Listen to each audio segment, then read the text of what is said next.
ठीक है ना, स्ट्रीमिंग कर तो कर देते हैं ना फिर।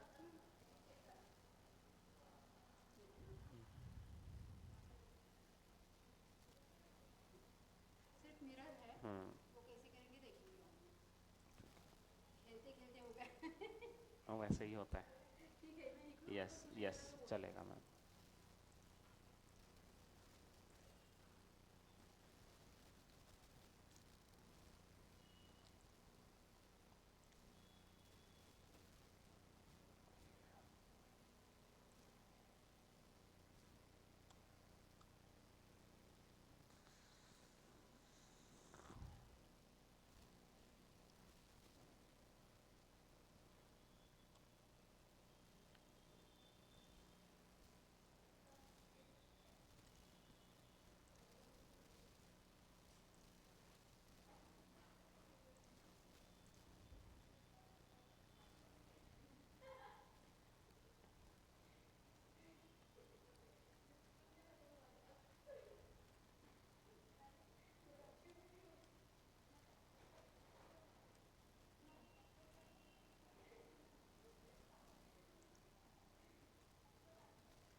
क्या हुआ?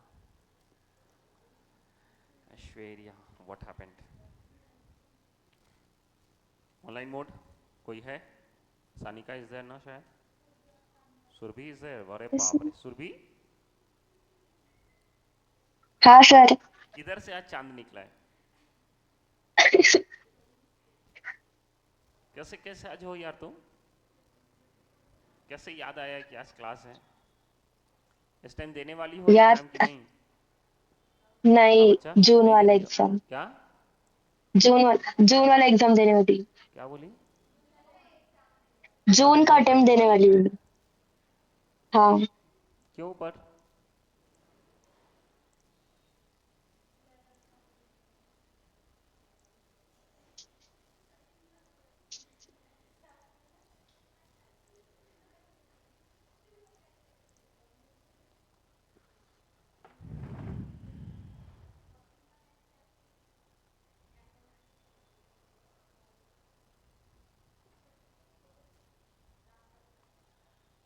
कहाँ पे हैं हम लोग?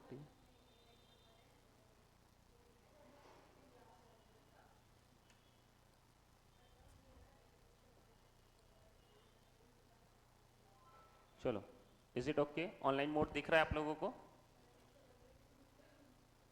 Yes sir. एक बार आवाज देना। आना। Yes sir.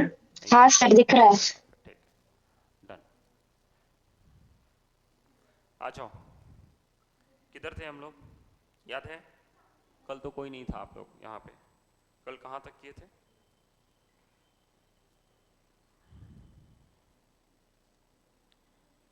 We were doing motivation. Motivation का थ्योरीज चल रहा था हम लोगों का, और उसके अंदर वी हैव अराउंड 7 थ्योरीज। उसमें से एक थ्योरी अपना हो गया था। Today we will move forward. आ जाओ, मोटिवेशन वाले में आ जाओ।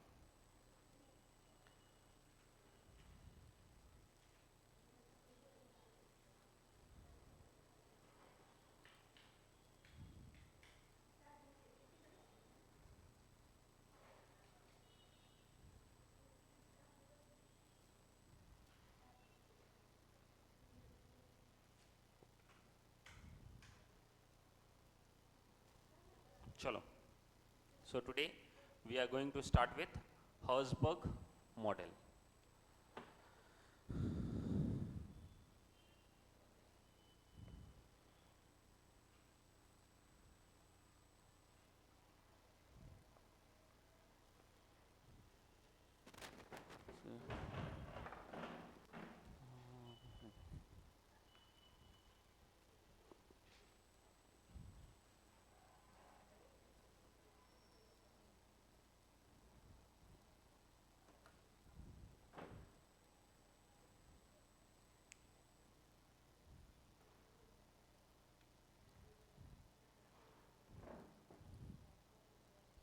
आ गया, डन।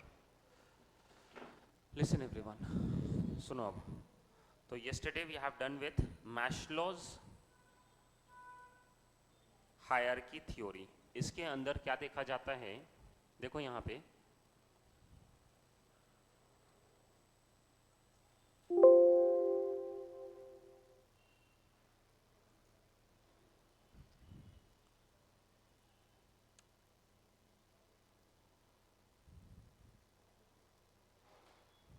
चलो, मैस्लो हायरार्की थ्योरी, इसके अंदर हम लोग ये देखे थे कि द एम्प्लॉइज और the people of the organisation will be motivated. यहाँ मोटिवेशन का बात चल रहा है, मतलब कैसे मोटिवेट होगा।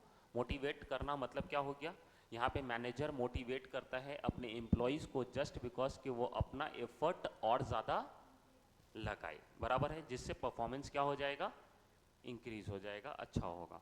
तो इसके लिए अलग अलग थ्योरीज है यहाँ पे। तो जो सबसे पहला थ्योरी था that was Maslow hierarchy theory which was given by Abraham Maslow. इसलिए इस थ्योरी का नाम रखा गया मैस्लो हायरार्की थ्योरी। समझ रहा है बात। अब इसके अंदर ये बोला कि जो भी मोटिवेशन आता है this is because of the needs. जो ज़रूरत होता है इंसान का, उस ज़रूरत के वजह से कोई भी मोटिवेटेड फील करता है। जैसे अगर आपको कोई किसी चीज़ का ज़रूरत है, तब जाके आपके अंदर मोटिवेशन आ सकता है। जैसे फॉर एन एग्जांपल, अगर आपको कॉस्ट अकाउंटेंट बनना है, सीएमए बनना है, तो दिस इज़ योर नीड कि you have to become a CMA. और उसके लिए तब जाके आपके अंदर मोटिवेशन आ सकता है। या तो खुद से मोटिवेशन आएगा या फिर कोई आपके अंदर मोटिवेशन दिलाएगा, कोई इन्फ्लुएंस कर सकता है, या आप खुद इंस्पायर हो सकते हो या खुद इन्फ्लुएंस हो सकते हो। आया बात समझ में। तो मैस्लो बोला कि यहाँ पे 5 नीड्स है, डिफरेंट टाइप ऑफ नीड्स है। सबसे पहला बोला साइकोलॉजिकल नीड्स, दूसरा बोला सेफ्टी नीड्स, फिर बोलता है social needs, then it is esteem needs and then self actualisation needs. मतलब ये स्टार्टिंग होता है यहाँ से ऊपर तक जाता है। जो सबसे पहला नीड्स है दैट इज साइकोलॉजिकल नीड्स, ये नीड्स फुलफिल होना चाहिए। ये अगर फुलफिल होता है then only you can move to the other needs. अब ये साइकोलॉजिकल नीड्स में क्या आता है, तो ये नीड्स वैसा है जो आपको डेली यूज़ के लिए ज़रूरत है, आपको जीने के लिए, सर्वाइव करने के लिए जो ज़रूरत है, जैसे खाना पीना, रेस्ट, शेल्टर, घर, ये सब आता है तुम्हारा साइकोलॉजिकल नीड्स के रिलेटेड। ये जब हो जाएगा तब जाके आपका मन करेगा कि कुछ सेफ्टी नीड्स भी आ जाए, मतलब कुछ सिक्योरिटी मिल जाए। सिक्योरिटी मतलब कि ये चीज़ चलता रहे, मतलब आपका जॉब सिक्योर हो जाए, तो that will come under safety needs. और उसके बाद आता है सोशल नीड्स। सोशल नीड्स का मतलब कि सोसाइटी में आपको सब जानने पहचानने लगे, आपका भी फ्रेंड्स हो जाए। उसके बाद आता है स्टीम नीड्स, जहाँ पे आप चाहोगे कि मेरा भी कुछ स्टेटस हो, that is in self esteem needs. और उसके बाद आता है सेल्फ एक्चुअलाइजेशन नीड्स, मतलब यहाँ पे आप सबसे टॉप लेवल पे पहुंचना चाहते हो, that is been promoted and given more responsibility. मतलब यहाँ पे आप फुल नॉलेजेबल और टॉप लेवल पे पहुंचना चाहते हो कि यहाँ से सब लोग आपको जाने और आप सबको लीड करो। तो ये होता है नीड्स। तो this need was given by Maslow. अब हम लोग दूसरा थ्योरी करने जा रहे हैं। देखो यहाँ पे अगर देखोगे आप, अगर पेज नंबर, तो देखो these are the theories of motivation. मतलब मोटिवेशन को अलग अलग तरीके से अलग अलग management gurus, management father of management, ये लोग सब लोग स्टडी किया और अपना अपना थ्योरी बताया, मींस अपना अपना सिस्टम बताया कि इस तरीके से एम्प्लॉयज़ को ऑर्गेनाइजेशन के अंदर मोटिवेट किया जा सकता है। तो उसके अंदर जो सबसे पहला था that was Maslow need hierarchy theory. Now we will move to Herzberg 2 factor theory. आ रहा है बात समझ में। मतलब नाम से समझ में आ रहा है कि ये थ्योरी कौन दिया है, तो this is given by Herzberg. आया बात समझ में। आ जाओ इधर। आज ये पूरा चैप्टर कंप्लीट कर देना है, ये चैप्टर भी और नेक्स्ट चैप्टर भी। This will be the last lecture. ऐसा बैठना है, अगर है तो बैठना, नहीं रिकॉर्ड हो रहा है तो फिर आप घर पे देख सकते हो, बट ट्राई करेंगे हम लोग कि हो जाएगा। से 6 तक तो अभी 4:45 हो गया है, 4:45 तो 6, 6:30 6:45 तक भी अगर हुआ तो we will complete it today. Yes, ठीक है, आ जाइए। बोला ना बच्चा, क्या हुआ? सुनो अब क्या है, क्योंकि फिर इलोंगेट अप करने के लिए टाइम नहीं है एक्चुअली में, अब एकदम भी टाइम नहीं है। Now it is a time for you all, you have to give time on your studies. अब हम बुला नहीं सकते हैं और बुलाना पॉसिबल नहीं है, तो इससे बेटर है कि, क्योंकि ऑलरेडी हम लोग बहुत लेट चल रहे हैं, तो इसलिए इट विल बी बेटर कि फिर फोकस करो। नहीं ऑनलाइन फिर नहीं, फिर और दूसरा फिर शेड्यूल वगैरह हो जाता है ना, तो ऑनलाइन क्यों लेंगे, अभी तो हो रहा है, ऑनलाइन ही तो हो रहा है ये। चलो आ जाओ, लिसन, सुनो अब सब लोग। अब यहाँ पे आते हैं हम लोग हर्सबर्ग मॉडल। तो हर्सबर्ग के अंदर व्हाट दे हैव डन, देखो यहाँ पे in the late 50s Frederick Herzberg and his associates conducted the interview of 200 engineers and accountant in the Pittsburgh area of the United States। मतलब यहाँ पे ये जो बंदा है, ये बंदा अपने कुछ बंदों के साथ, एसोसिएट्स के साथ कुछ इंटरव्यू लिया 200 engineers as well as accountant का, और इन लोगों से, ये कहाँ पे हुआ था, पिट्सबर्ग एरिया में, यूनाइटेड स्टेट्स में, और इन लोगों से पूछा गया कि भाई तुम लोग बताओ कि क्या चीज़ है तुम्हारे जॉब में, मतलब जॉब के अंदर क्या चीज़ है, क्या पार्ट है, क्या एलिमेंट है जिसके वजह से तुम हैप्पी फील करते हो या फिर अनहैप्पी फील करते हो। आया बात समझ में? तो ये सबसे इंटरव्यू लिया गया और सब अपना हैप्पीनेस बताया, मीन्स कि कब हैप्पी होता है, कौन सा पार्ट हैप्पी बनाता है और कौन सा part in the organisation unhappy बनाता है। तो ये चीज़ उसका सबका इंटरव्यू लिया।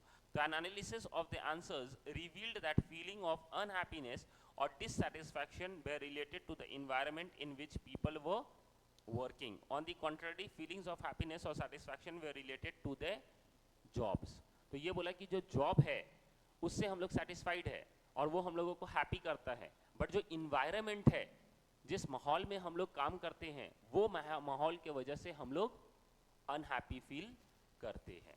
तो इस हिसाब से व्हाट दे हैव डन कि ये दो फैक्टर्स बनाया, एक बनाया मेंटेनेंस फैक्टर और दूसरा बनाया मोटिवेटिंग फैक्टर्स। मतलब यहाँ पे दो टाइप के देखो यहाँ पे बोला है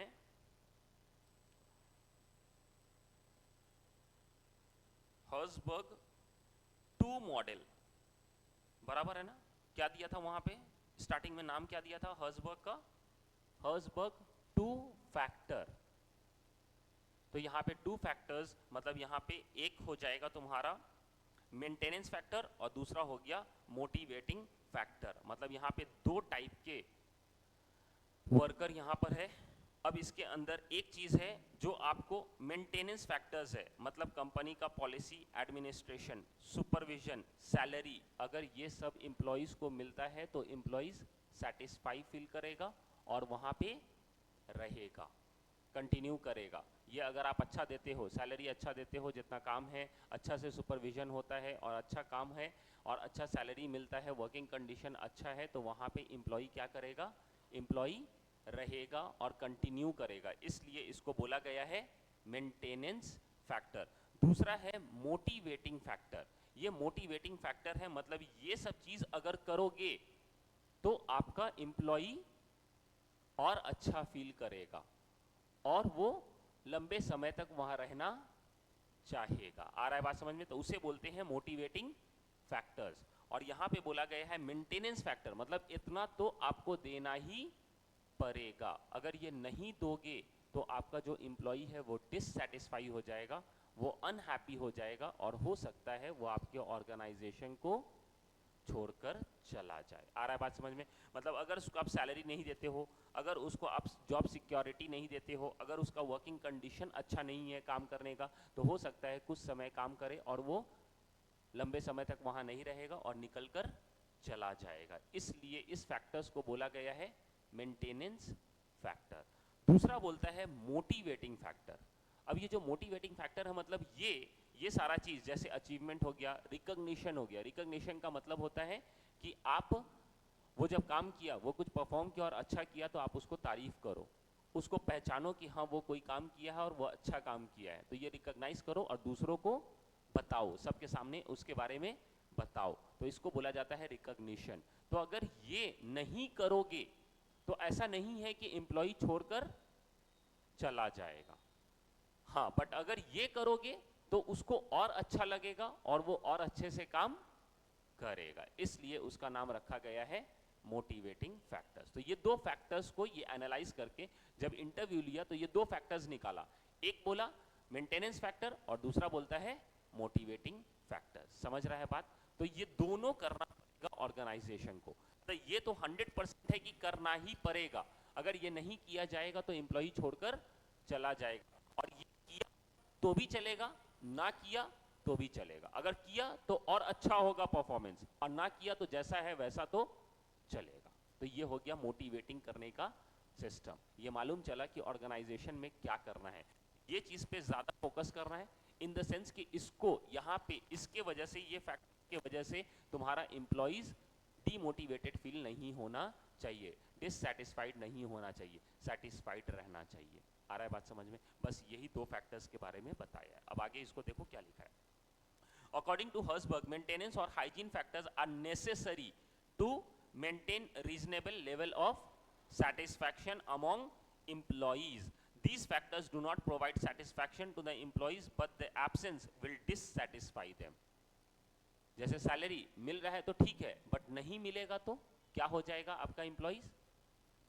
डिससैटिस्फाई हो जाएगा। यही बोला। ये बोलता है कि अगर ये है तो इसका ये मतलब नहीं है कि वो पूरा सेटिस्फाइड है, हाँ इतना है कि चल रहा है, बट अगर नहीं मिलेगा तो वो क्या बन जाएगा? डिससैटिस्फाइड बन जाएगा। आ रहा है बात समझ में? तो the factors do not provide satisfaction to the employees. ये बहुत सेटिस्फैक्शन आपको हो सकता है इनकी ना दे, बट अगर ये फैक्टर्स नहीं रहेगा तो 100% है कि एम्प्लॉइज क्या बन जाएगा? डिससैटिस्फाइड हो जाएगा। समझा? आगे चलो। On the other hand, motivational factors are intrinsic part of the job. Intrinsic part मतलब ये एक पार्ट है जो कि उसके अंदर है, जॉब का एक पार्ट है। Any increase in this factor will satisfy the employee. अगर इसके अंदर आप कुछ इंक्रीज करते हो, जैसे अगर आप रिस्पॉन्सिबिलिटी दे रहे हो एम्प्लॉई को, तो एम्प्लॉई को लगेगा कि हम अच्छा काम कर रहे हैं, इसके वजह से मुझे रिस्पॉन्सिबिलिटी दिया जा रहा है, तो उसको अच्छा लगेगा। तो ये क्या बोलता है? अगर इंक्रीज करते हो ये कोई भी फैक्टर्स के अंदर, तो will satisfy the employees and help to improve performance. समझ रहा है बात? आगे, but a decrease in this factor will not cause dissatisfaction. But अगर इसको आप कम करते हो, इन द सेंस अगर आप रिकॉग्निशन नहीं करते हो, अगर आप उसका रिस्पॉन्सिबिलिटी आप नहीं देते हो, तो इससे वो डिससैटिस्फाइड नहीं होगा। बस यही है तुम्हारा हर्सबर्ग थ्योरी। आया बात समझ में? तो इसके अंदर दो फैक्टर याद रखना है, one is maintenance factor and the another one is motivating factors. आगे चलते हैं दूसरा। अब देखो यहाँ पे, Herzberg theory has received a great deal of attention and it has become popular among managers. One striking conclusion of Herzberg theory is that one cannot achieve higher performance simply by improving the wages. सिर्फ आप veg को increase करके performance नहीं बढ़ा सकते हो। आपको क्या करना पड़ेगा? क्या इंक्रीज करना पड़ेगा? कौन सा फैक्टर? मोटिवेटिंग फैक्टर्स इंक्रीज करना पड़ेगा। तो यही बोलता है, and the working condition, the conclusion should be an eye opener to managers who go on improving the wages and fringe benefit will hope of improving efficiency. कोई जरूरी नहीं है कि हमेशा आप सैलरी बढ़ाते जाओगे तो आपका एफिशिएंसी एम्प्लॉइज का बढ़ेगा या परफॉर्मेंस बढ़ेगा। परफॉर्मेंस बढ़ेगा किसके वजह से? मोटिवेटिंग फैक्टर्स के वजह से। तो ये मैनेजर्स को समझना चाहिए। बस यही बताया जा रहा है कि मैनेजर्स को कैसे समझना है कि वो कैसे मोटिवेट करे। आ रहा है बात समझ में? अब क्रिटिसिज्म ऑफ दिस थ्योरीज, मतलब इसको क्रिटिसाइज किया गया, मतलब ऑब्जेक्शन किया गया। Very good. अब इसके अंदर क्या बोला? The theory is based on small sample of 200 peoples only. यहाँ पे सिर्फ 200 का लिए हैं, तो 200 के अंदर हम लोगों को मालूम चला कि उसका क्या अच्छाई, उसको क्या अच्छा लगता है और क्या अच्छा नहीं लगता है, तो इसलिए ये इतना अच्छा नहीं है थ्योरी। दूसरा बोलता है, Herzberg model is method bound and is limited by the critical incident method used to obtain information with satisfied people attribute the causes of the feeling to themselves. मतलब ये बोलता है कि अगर यहाँ पे आपसे पूछा जाए तो सारा एम्प्लॉय सही बोला होगा, सही आंसर दिया होगा कि उसको क्या अच्छा रहता है और क्या खराब रहता है, ये सब कोई एम्प्लॉय सच नहीं बोला होगा। हो सकता है कि हम जब पूछे तो हो सकता है आप मेरे सामने बोलने को बोल दोगे कि अच्छा है, everything is fine, this is happy, आप अनहैप्पी नहीं अपना बताओगे। तो ये एक प्रॉब्लम आ सकता है। आगे, the theory focuses too much attention on satisfaction rather than on performance level. ये सेटिस्फैक्शन पे ज़्यादा फोकस किया गया है कि एम्प्लॉय सेटिस्फाइड रहेगा या नहीं रहेगा। मेंटेनेंस फैक्टर्स से मेंटेनेंस फैक्टर्स अगर आप इंक्रीज करते हो तो उससे सेटिस्फैक्शन होगा, बट अगर उसको इंक्रीज नहीं करते हो या नहीं मिलता है तो डिससेटिस्फाई हो जाएगा। मतलब यहाँ पे हम लोग बात किसका कर रहे हैं? सिर्फ सेटिस्फैक्शन का, हम लोग परफॉर्मेंस का बात नहीं कर रहे। तो यही बोला कि इसके अंदर ये थ्योरी में प्रॉब्लम क्या है कि हम लोग सेटिस्फैक्शन पे ज़्यादा फोकस कर रहे हैं। आगे, the distinction between maintenance factor and motivating factor is not fixed. ये बोलता है हर इंसान के लिए मेंटेनेंस फैक्टर सबके लिए सेम नहीं हो सकता है। किसी किसी के लिए अगर मेरा सैलरी बढ़ जाएगा तो हो सकता है मेरा परफॉर्मेंस बढ़ जाए और हम ज़्यादा सेटिस्फाइड हो जाए।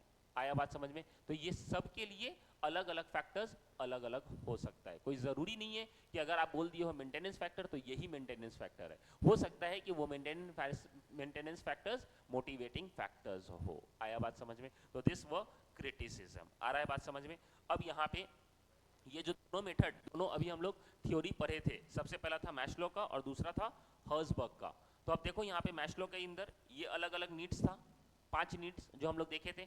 अब इसको यहाँ पे बता रहा है कि ये जो 3 नीड्स है यहाँ तक, this comes under maintenance factors, और उसके बाद जो जाता है वो क्या है? मोटिवेशन फैक्टर्स है।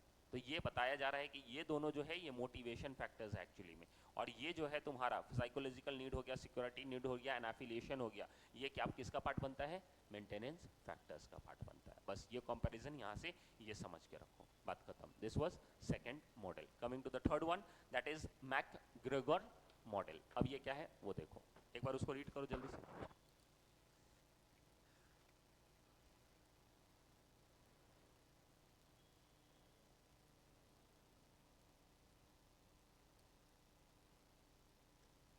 एक बार देखो तो। अच्छा, यूट्यूब का नहीं चल रहा है।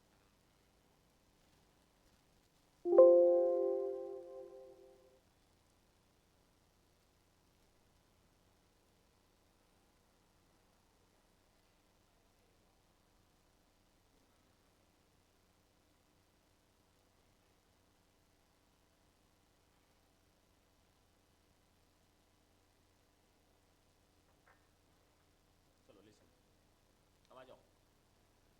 थर्ड वाला क्या है? McGregor model. ये क्या बोलता है? सुनो यहाँ पे, जो मैकग्रेगर मॉडल है ये 2 थ्योरी यहाँ पे निकाला है। मीन्स 2 टाइप ऑफ पर्सन है यहाँ पर। One is theory X and theory Y. अब ये क्या होता है सो देखो।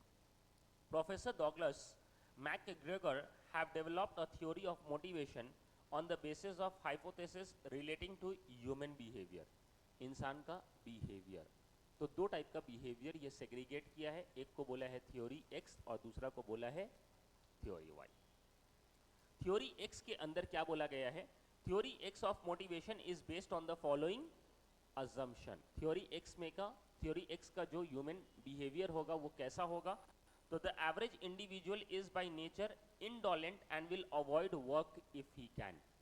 मतलब ये लेजी टाइप का बंदा होगा, ये काम पसंद नहीं करेगा, ये सिर्फ कमाना इसको बस पसंद है। इतना कमाना है कि इसका बेसिक नीड्स फुलफिल हो जाए, इसके ऊपर ये सोचेगा नहीं। तो इस टाइप के बंदे को जो हमेशा अवॉइड करता है चीज़ को और सिर्फ बस अपना काम से काम मतलब रखना चाहता है, किसी चीज़ में इनिशिएटिव नहीं लेना चाहेगा, क्रिएटिविटी नहीं दिखाएगा, रिस्पॉन्सिबिलिटी नहीं लेगा, वो सब कौन से कैटेगरी में आ जाएगा? Theory x. और इसी का अपोजिट किसके अंदर चला जाएगा? थ्योरी वाई के अंदर। बात खत्म। अब इसको देखो, the average person lakhs ambition. इसका कोई एम ही नहीं है, कोई लक्ष्य ही नहीं है। An average human being is inherently self-centered and indifferent to organizational goal. Organisation का गोल कुछ और है और इसका अपना गोल कुछ और है। ये बस गया है, सिर्फ काम कर रहा है, इसको पता है कि ये करना है, ये कर रहा है। आगे, most people are by nature resistance to change. मतलब ये ऐसा है कि ये चेंज नहीं करना चाहेगा। अगर कोई चीज़ बोला जाए ये चेंज कर दो, ऐसा चेंज करना है, ये सिस्टम चेंज होने वाला है, तो ये उसको नहीं एक्सेप्ट करेगा। तो ये वैसा पर्सन है। आगे, The average individual is gullible, not very bright, the ready victim of the schemer. मतलब ये bright नहीं है, मतलब ये initiate नहीं लेगा, ये creativity minded नहीं है. तो इस टाइप के बंदे को हम लोग कौन से कैटेगरी में रखा गया? थ्योरी एक्स में. आगे चलो. On the basis of this assumption, the conventional view of management puts forward the following propositions. अब क्या बोला यहाँ पे? Management is responsible for organizing the element of productive element, money, material, equipment, people in the interest of economic gain. With respect to people, management involves directing the efforts, motivating them, controlling the action and modifying the behavior to the fit of the needs of the organization. ये क्या बताया जा रहा है? ये बोला कि अगर कोई थ्योरी एक्स वाला बंदा है तो उस बंदे को आप मोटिवेट कैसे करोगे? तो ये बंदा क्या करना चाहता है? ये लेजी है, ये सिर्फ उतना ही काम करना चाहता है जितना इसको मिला है, कोई रिस्पॉन्सिबिलिटी नहीं लेना चाहता है. तो ये सिर्फ बेसिक अमाउंट कमाना चाहता है. तो इसको लालच है पैसे का सिर्फ. तो आप पैसा दोगे तो ये काम करेगा, नहीं दोगे तो काम नहीं करेगा. तो इसको कैसे मोटिवेट कर सकते हो? थोड़ा बहुत पैसा बढ़ा कर सकते हो. तो ऐसे करो इस टाइप के बंदे को. दूसरा क्या बोला? With respect to people, management involves directing the efforts, motivating them, controlling the actions and modifying the behavior to fit the needs of the organization. मतलब उसके behavior को समझो और उसके behavior के अनुसार आप थोड़ा बहुत changes कर दो, तब जाके वो थोड़ा बहुत अपना काम करके निकलेगा. आगे, without active intervention by management, people would be passive. Even resistance to organizational lead, they must therefore be persuaded, rewarded, punished and controlled. तो ये सब बंदे को क्या करना चाहिए? अगर कोई गलती करे तो इसको पनिश भी करना चाहिए और इन लोगों को कंट्रोल भी करना चाहिए. अगर आप कंट्रोल नहीं करोगे तो ये बंदा आगे काम भी नहीं करेगा. तो इसलिए उसके ऊपर सुपरविजन रहना चाहिए और कंट्रोल रहना चाहिए. तो यही बताता है इस तरीके से आप उसको उस टाइप के बंदे को ट्रीट कर सकते हो और उस टाइप के बंदे को लीड कर सकते हो. तो उस तरीके से मोटिवेट करना है इन लोगों को. दूसरा आ जाओ. Theory Y is based on a faulty conception of human nature. MacGregor recognized a certain needs to take into account. अब इसके अंदर theory Y proposes that management is responsible for organizing the element of productive enterprises in the interest of economic and social needs. उससे पहले हम लोग देखो कि theory Y के अंदर क्या assumption लेकर थ्योरी वाई हम लोग सेग्रीगेट किए, पहले वो देखो. तो उसके अंदर क्या बोलता है? The expenditure of physical and mental effort is as natural as play and rest. The average human being has no inherent dislike for the work. मतलब इस टाइप में जो बंदा है उसका बिहेवियर कैसा है? वो dislike of the work नहीं है, मतलब वो काम को पसंद करता है, चाहता है. Very good. तो ये लाइक करता है काम को और काम करना चाहता है. आगे, man will exercise self control and self direction. और इसमें ऐसा बंदा है जो सेल्फ कंट्रोल है, सेल्फ डायरेक्टेड है, मतलब खुद से इनिशिएटिव लेता है और खुद से आगे बढ़ता है. आगे, commitment to objective is a result of reward associated with the achievement. और यहाँ पर वो लोग जो कमिटमेंट रहता है जो चीज़ के रिलेटेड, ऑब्जेक्टिव के रिलेटेड, तो वो देखता है कि वो रिजल्ट आना चाहिए. अगर हम कमिटमेंट है, मेरा कमिटमेंट है कि हमको करना है तो हमको करना है, वैसा है टाइप के बंदा. The average human being under proper condition does not शन रिस्पॉन्सिबिलिटी. मतलब ये अपना रिस्पॉन्सिबिलिटी को हटाता नहीं है. अगर रिस्पॉन्सिबिलिटी मिला है तो बराबर निभाता है, करता है. आया बात समझ में? तो उससे पीछे नहीं हटता है रिस्पॉन्सिबिलिटी से, उसको बोलते हैं शन. The capacity to exercise a relatively high degree of imagination, ingenuity and creativity. इसके अंदर क्रिएटिविटी है, ये कुछ सोचता है और ये जीनियन है, मतलब ये ओरिजिनल है, मतलब ये दिखावा वाला काम नहीं करता है. Under condition of modern industrial life the intellectual potentialities of people are only partially utilise. In reality people have unlimited potential. Actually में देखा गया है कि आज के डेट में हम लोगों सब ह्यूमन बीइंग के पास पोटेंशियल है, बट ये पोटेंशियल पूरा यूज नहीं हो पाता है. तो यहाँ पे थ्योरी वाई में आप ये समझो कि इसके अंदर जो बंदा है वो कैसा है? एक्टिव बंदा है, वो काम को पसंद करता है, वो रिस्पॉन्सिबिलिटीज लेना चाहता है, वो इनिशिएटिव लेना चाहता है, वो क्रिएटिव माइंड का है. तो अब इस बंदे को अगर मोटिवेट करना है तो क्या करना पड़ेगा? कैसे इस बंदे को मोटिवेट कर सकते हो? क्या करना चाहिए हम लोगों को? उसके काम की तारीफ, रिकॉग्निशन करना चाहिए, उसको अवार्ड देना चाहिए. और क्या करना चाहिए? इसको और क्या ट्राई करो, बराबर है, और रिस्पॉन्सिबिलिटी देनी चाहिए, बराबर है, यही सब चीज इसके अंदर लिखा है, बस हो गया बात खत्म। This was your theory. आया बात समझ में? सुनो इधर क्या लिखा है। हाँ चलो यहाँ पे देख लो, ये समझ में आया। Comparison of theory X and theory Y. देखो थ्योरी एक्स में क्या था, inherent dislike for the work, यहाँ पे क्या था, नेचुरल रेस्ट एंड प्ले, मतलब ये बिंदास एकदम काम को पसंद करता है और खेलते कूदते काम कर लेता है। दूसरा इन अनएम्बिशियस, मतलब इसके पास चाहती नहीं है, ये पूरा एम्बिशियस है और ये इतना कैपेबल है कि ये पूरा काम दूसरे से करवा भी सकता है। आगे अवॉइड रिस्पॉन्सिबिलिटी, और ये क्या करता है, एक्सेप्ट करता है रिस्पॉन्सिबिलिटी। ये लैक क्रिएटिविटी, इसके बाद क्रिएटिविटी नहीं है एक्स वाले के पास, इसके बाद क्रिएटिविटी है। इसके पास फोकस ऑन लोअर लेवल, ये सिर्फ अपना साइकोलॉजिकल एंड सेफ्टी नीड को फुलफिल करता है, बल्कि ये कहाँ तक जाता है, social esteem and self actualisation, ऊपर के नीड्स तक जाता है। फिर आता है external control and close supervision होना चाहिए यहाँ पे self direction and self control है, इसके ऊपर कंट्रोल भी करने का जरूरत नहीं है। आगे centralisation of authority and autocrat leadership, मतलब यहाँ पे सेंट्रलाइज होगा, पावर एक ही आदमी के पास रहेगा, मतलब लीडर के पास रहेगा और वो अपने बंदे को दौड़ाएगा और काम करवाएगा। बट यहाँ पे क्या है, डिसेंट्रलाइज, लो पापा पावर लो और तुम अपने हिसाब से काम करो क्योंकि तुम भरोसे लायक हो। आगे पीपल लैक सेल्फ मोटिवेशन, और यहाँ पे पीपल आर सेल्फ मोटिवेटेड, यहाँ पे सेल्फ मोटिवेशन है ही नहीं, आपको अंदर से चाहत है ही नहीं किसी चीज का, वहां पे ऑलरेडी चाहत है। आ रहा है बात समझ में? डन। तो theory Y represent the modern and dynamic nature of human being, it is based on the assumption which are nearer to reality. An organization designed on the basis of theory wise is characterized by the decentralization of the authority, job enrichment, participative leadership and two-way communication system. The focus is on self control and responsible jobs. आ रहा है बात समझ में? Done. अब आगे चलो, criticism.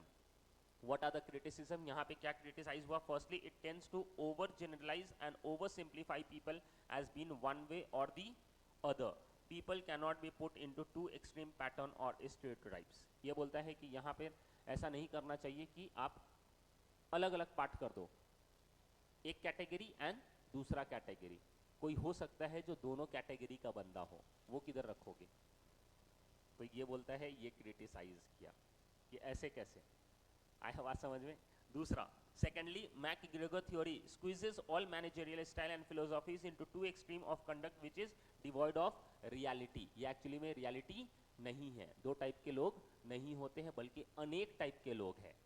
फिर उसके बाद बोलता है, thirdly McGregor suggest tacitly that job itself is the key to motivation, but all the person do not look for motivation in the job and not all work can be made intrinsically challenging and rewarding. यहाँ पे बोला जाता है कि हर job आपका interesting हो या फिर वो मोटिवेशन हो, सबके लिए ऐसा जरूरी नहीं है। फिर उसके बाद lastly, some managers may have theory Y assumption about human nature but they may find it necessary to behave in very directive and controlling manner.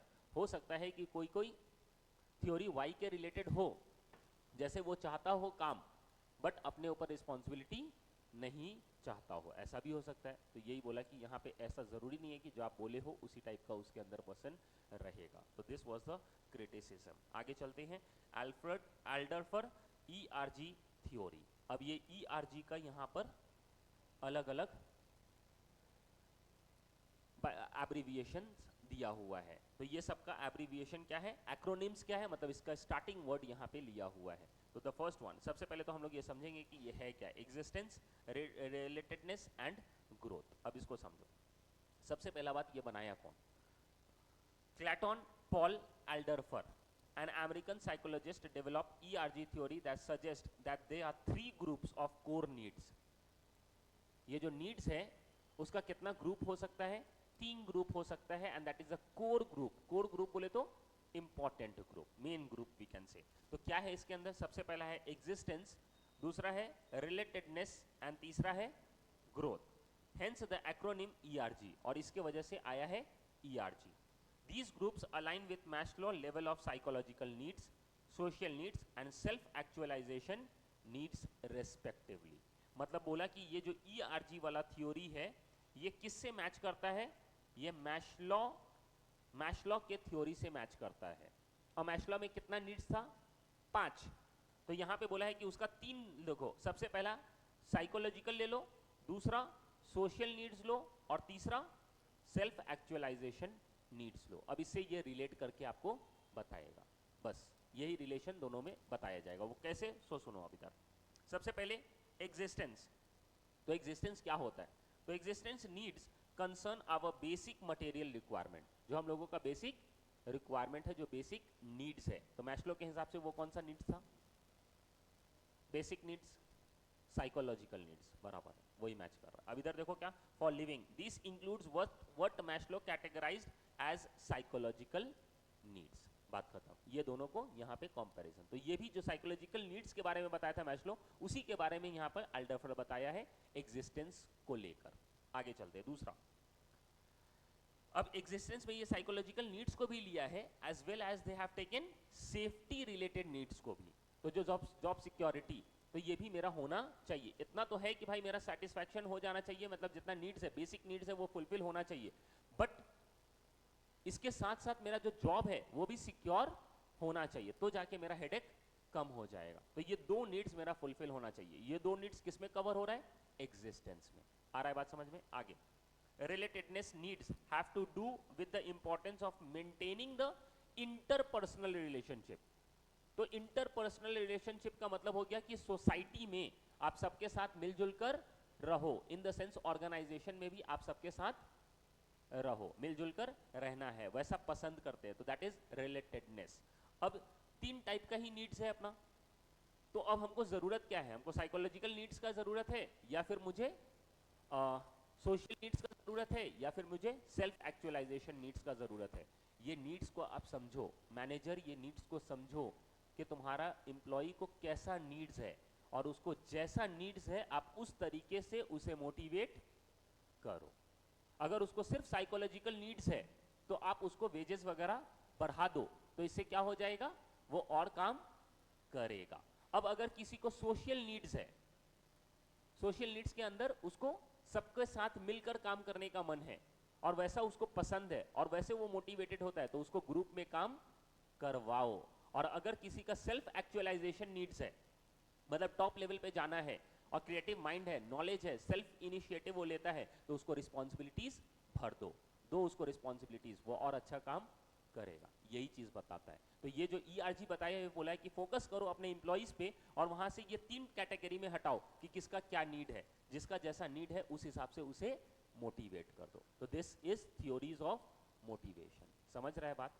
बस यही सब चीज इसके अंदर, इसको समझो। आगे, तो relatedness needs have to do with the importance of maintaining interpersonal needs are based in the social interaction with others and align with the Maslow level of love, belonging, relative needs as friendship, family, sexual intimacy and self-esteem, self-related needs that is gaining the respect of the others।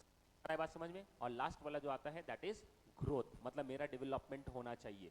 अगर मेरा इच्छा ऐसा है, मेरा needs ये है कि हम यहाँ पे रहे और मेरा ग्रोथ हो, मेरा डेवलपमेंट हो, मेरे अंदर चेंज हो और हम और अच्छा पोजीशन पे जाए, तो मेरा कौन नीड हो गया? नीड हो गया। ग्रोथ नीड मतलब से कौन सा मैच करेगा? लास्ट वाला, that was self actualisation needs.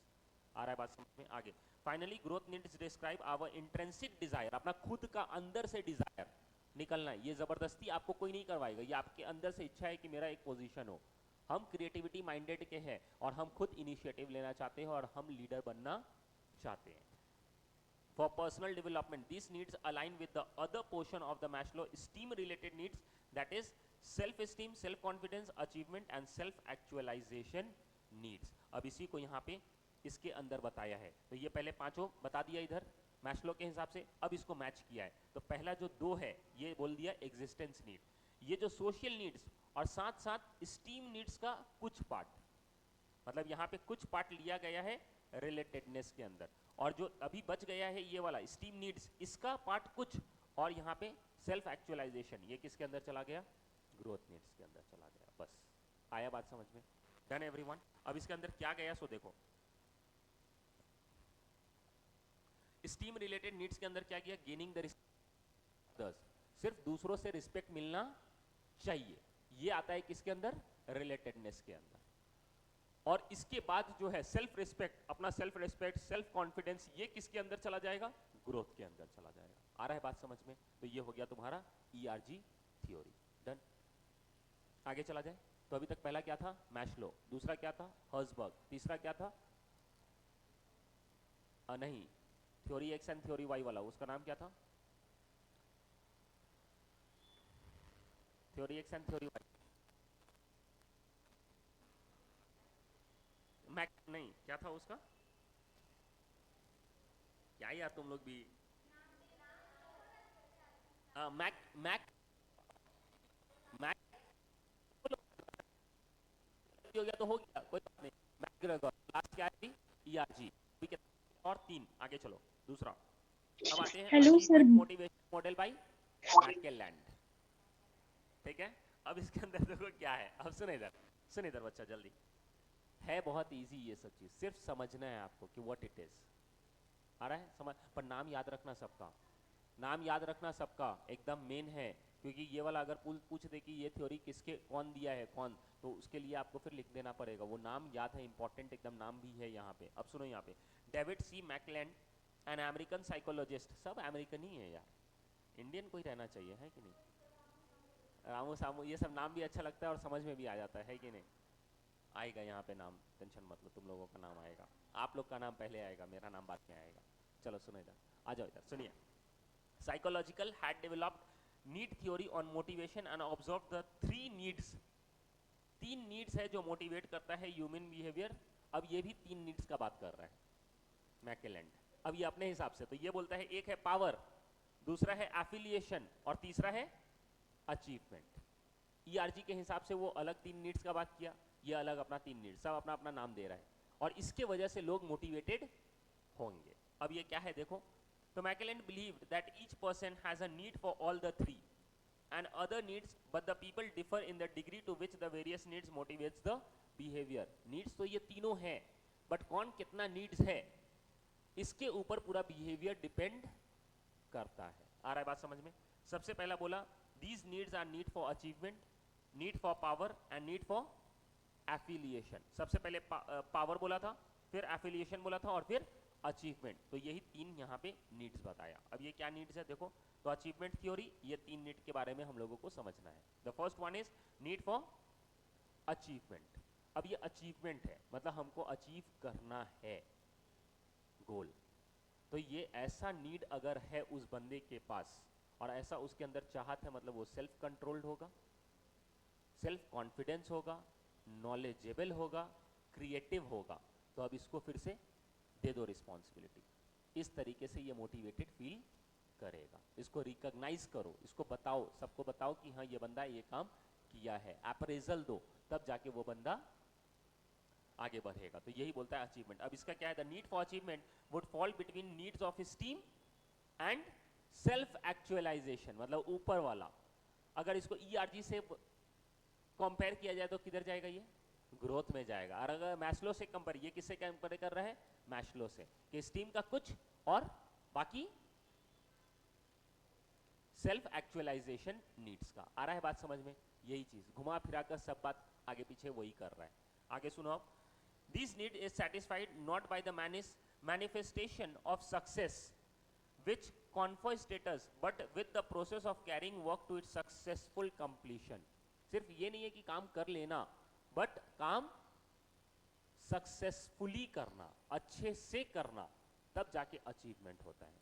आगे, this is to drive excel to achieve in relation to a set of standard and to strive to succeed, मतलब आप स्टैंडर्ड्स को भी फुलफिल करो और आप सक्सेस की तरफ मूव करो। ये चीज है इसके अंदर। In other words, need for achievement is a behavior which is directed towards the completion with a standard of excellence। सिर्फ अचीवमेंट ऐसे नहीं होता है। अचीवमेंट कब होगा? जब जो स्टैंडर्ड था वो स्टैंडर्ड को, स्टैंडर्ड तक आप पहुंच कर तब जाके आप काम, या स्टैंडर्ड के तहत अगर काम करते हो तब जाके आपको बोला जाएगा यू हैव अचीव्ड समथिंग। सिर्फ काम कर लेने से नहीं होगा, बट जैसा करना था वैसा करके अगर आप कर रहे हो काम, तब जाके बोला जाएगा अचीवमेंट। आ रहा है समझ में? आगे पे 3 कैटेगरी गया है हाई नीड अचीवर्स का। इसके अंदर ये 3 कैरेक्टरिस्टिक्स दिखने को मिलता है। क्या क्या? High need achievers have a strong Dzire, बहुत ज्यादा डिजायर होता है इसको, खुद में इच्छा होता है काम आगे करने का। टू अज्यूम पर्सनल रिस्पॉन्सिबिलिटी, इसका खुद का अपना पर्सनल रिस्पॉन्सिबिलिटी होता है।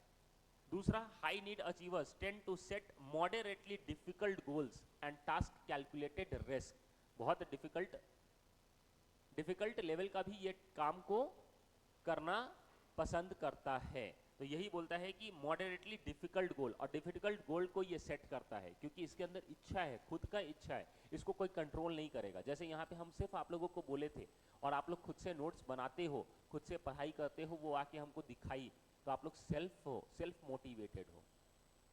आ रहा है बात समझ में? तो ये सेल्फ कंट्रोल्ड हो, तो आप लोग अचीवमेंट के तरफ हो, आप लोगों का नीड अचीवमेंट का नीड है, तो हमको उस तरीके से मोटिवेट करना पड़ेगा। आ रहा है बात समझ में? तो ये हो गया तुम्हारा इसके अंदर। और क्या कैरेक्टरिस्टिक्स है? High need achievers have a strong desire for performance feedback, और उसके अंदर ये भी डिजायर होता है कि अगर हम काम अच्छा किए हैं तो हमको फीडबैक मिलना चाहिए कि हम अच्छा काम किए हैं, और उसके लिए बहुत उत्सुक रहता है कि अभी का अभी हमको पता चल जाए कैसा है सर, अच्छा है कि नहीं है, अच्छा हुआ कि नहीं हुआ। तो ये होता है उसके अंदर।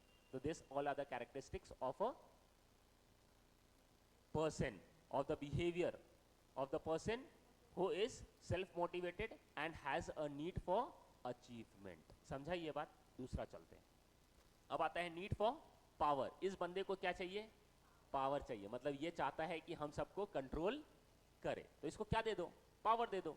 अगर इसको आप काम में रखे हो, कहीं पे कोई काम दिए हो, तो इसको वो पावर भी दे दो कि चल तुम्हारे पास पावर है कि तुम ये बंदा लोगों को भी मैनेज करो, देखो वो और उसका काम अच्छा हो जाएगा। तो this is need for power. अब ये डिपेंड करता है, सबका अलग अलग है। आप अचीवमेंट के लिए हो, कोई आदमी पावर चाहता है, हमेशा वो चाहता है कि हम जहां रहे मेरा पावर चले, मेरा बात सब सुने, तो ये पावर है, तो उसको उसी हिसाब से मोटिवेट करो। तो जो जैसा है उसको वैसा ही मोटिवेट कर दो। ये कमाल है किसका? मैनेजर का। ये मैनेजर को देखना है, इसलिए वो पढ़ा रहा है मैनेजर्स को कि मैनेजर्स ये सब समझो, और तुम लोग मैनेजर्स हो, आप लोग मैनेज करने वाले हो, तो आप लोग ये थ्योरीज जानो, इसलिए बताया जा रहा है। आ रहा है बात समझ में? सुनो इधर। Need for power, the need for power is concern with making an impact on others. Need for power का मतलब क्या हो गया? मेरा इम्पैक्ट रहना चाहिए अदर्स पे, अगर हम कुछ बोले तो बात रहना चाहिए, that is impact. The desire to influence other, ये डिजायर है इन्फ्लुएंस करने का, कि जैसा हम बोलेंगे वैसा करना पड़ेगा। The ways to change people, change करना पीपल को, and the desire to make a difference in the life. People with a huge और high need for power are people who like to be in control of people and events. This result ultimate satisfaction to man. और अगर आप ऐसा करते हो और आपको ऐसे करने मिल गया, तो आप क्या हो जाओगे? आप बहुत ज़्यादा सेटिस्फाइड फील करोगे, वाह हम ही तो है, हम ही तो सबको, मेरे पास पावर है, हम सबको कंट्रोल कर रहे हैं। आगे, people who have high degree have the following characteristics. यहाँ पे भी 3 characteristics. A desire to influence, ये डिजायर इच्छा है इन्फ्लुएंस करने का, डायरेक्ट करने का समबडी एल्स, दूसरे को बताने का ऐसे नहीं ऐसे चलो, वैसे नहीं ऐसे करो, ऐसे नहीं वैसे करो, तो ये डायरेक्ट करना। फिर a desire to exercise and control over others, दूसरा पे कंट्रोल रखना, दूसरा को एक्सरसाइज करना, कंट्रोल, अपना अथॉरिटी जमाना, तो दैट इज कैरेक्टरिस्टिक्स। फिर उसके बाद a concern for maintaining a leader and follower relationship. यहाँ पे कैसा रिलेशनशिप होगा? लीडर का और फॉलोअर का। समझा ये बात? तो ये कैरेक्टरिस्टिक्स हो गया किसका? नीड फॉर, जिसका नीड फॉर पावर होता है उस बंदे का। आगे चलो। हाँ बंदा, डिग्री बोले तो कैसा डिग्री? कहाँ पे? कहाँ पे बच्चा? उसी के नीचे है क्या? किधर? पढ़ो ना उसको। चलो आगे देखो, अब क्या है यहाँ पे? सुनिए इधर, नीड फॉर एफिलिएशन। अब ये नीड फॉर एफिलिएशन क्या है? एफिलिएशन, एफिलिएशन क्या हो सकता है? अच्छा चलो इधर देखो, affiliation is defined as a desire to establish and maintain friendly and warm relationship. बात खत्म। तो ये यहाँ पे क्या हो गया? एफिलिएशन, मतलब सबके साथ घुल मिल कर रहना। जैसे अगर उसमें देखा जाए ईआरजी में, तो क्या था ईआरजी के अंदर? रिलेटेडनेस, उसके अंदर था सोसाइटी में साथ में मिलकर रहना, तो वैसा इसके अंदर होता है। तो जिसका नीड फॉर सोशल नीड्स जो है तुम्हारा मैस्लो के हिसाब से, तो वो सोशल के अंदर आ जाएगा। आया समझ में? तो एफिलिएशन मतलब ये क्या चाहता है यहाँ पे, establish and maintain friendly and warm relation with other people. The need for affiliation in many ways is similar to Maslow needs hierarchy. Needs hierarchy, the people with high needs for affiliation has three characteristics. क्या क्या? They have a strong desire for acceptance and others, मतलब ये पूरा acceptance, दूसरा आदमी accept करे आपको बात को, और दूसरा आदमी आपको अप्रूव करे कि हाँ ये अच्छा है तो ये अच्छा है। आपका मन होता है कि हाँ भाई ये कैसा हुआ, तो हाँ आप लोग सब लोग बोलोगे अच्छा हुआ, तो ये वैसा उसके अंदर डिजायर होता है। दूसरा, they tend to confirm to wishes of those people whose friendship and commonship, और अगर जिसको वो फ्रेंड्स मानता है, जिसको वो अपना क्या कंपेनियन मानता है, उसका वो बहुत वैल्यू करता है। कुछ बोल दे तो ये मान लेगा, एक्सेप्ट कर लेगा, तो ये है उसके अंदर। आगे, दे गिव वैल्यू एंड, ये वैल्यू है किसको, अदर्स को, उसके फीलिंग को समझता है, तो इस टाइप का आदमी है जो होता है नीड फॉर एफिलिएशन। आ रहा है बात समझ में? अब देखो यहाँ पे, in conclusion McClelland defined motive is similar to Maslow theory, सब का सब कहीं ना कहीं मैस्लो के थ्योरी से मैच कर रहा है। The person is concern with forming friendly relation with others, help my inflective needs would be attracted to jobs that allow considerable social interaction, and manager would also facilitate the need to satisfaction over time, such and them together as a group. तो इस type के बंदे को क्या करना चाहिए, manager क्या करना चाहिए, ग्रुप में रखना चाहिए, तो ये और ज्यादा मोटिवेटेड होगा और अच्छा काम करेगा। तो यही करना है अपने को। आगे, limits of the achievement theory.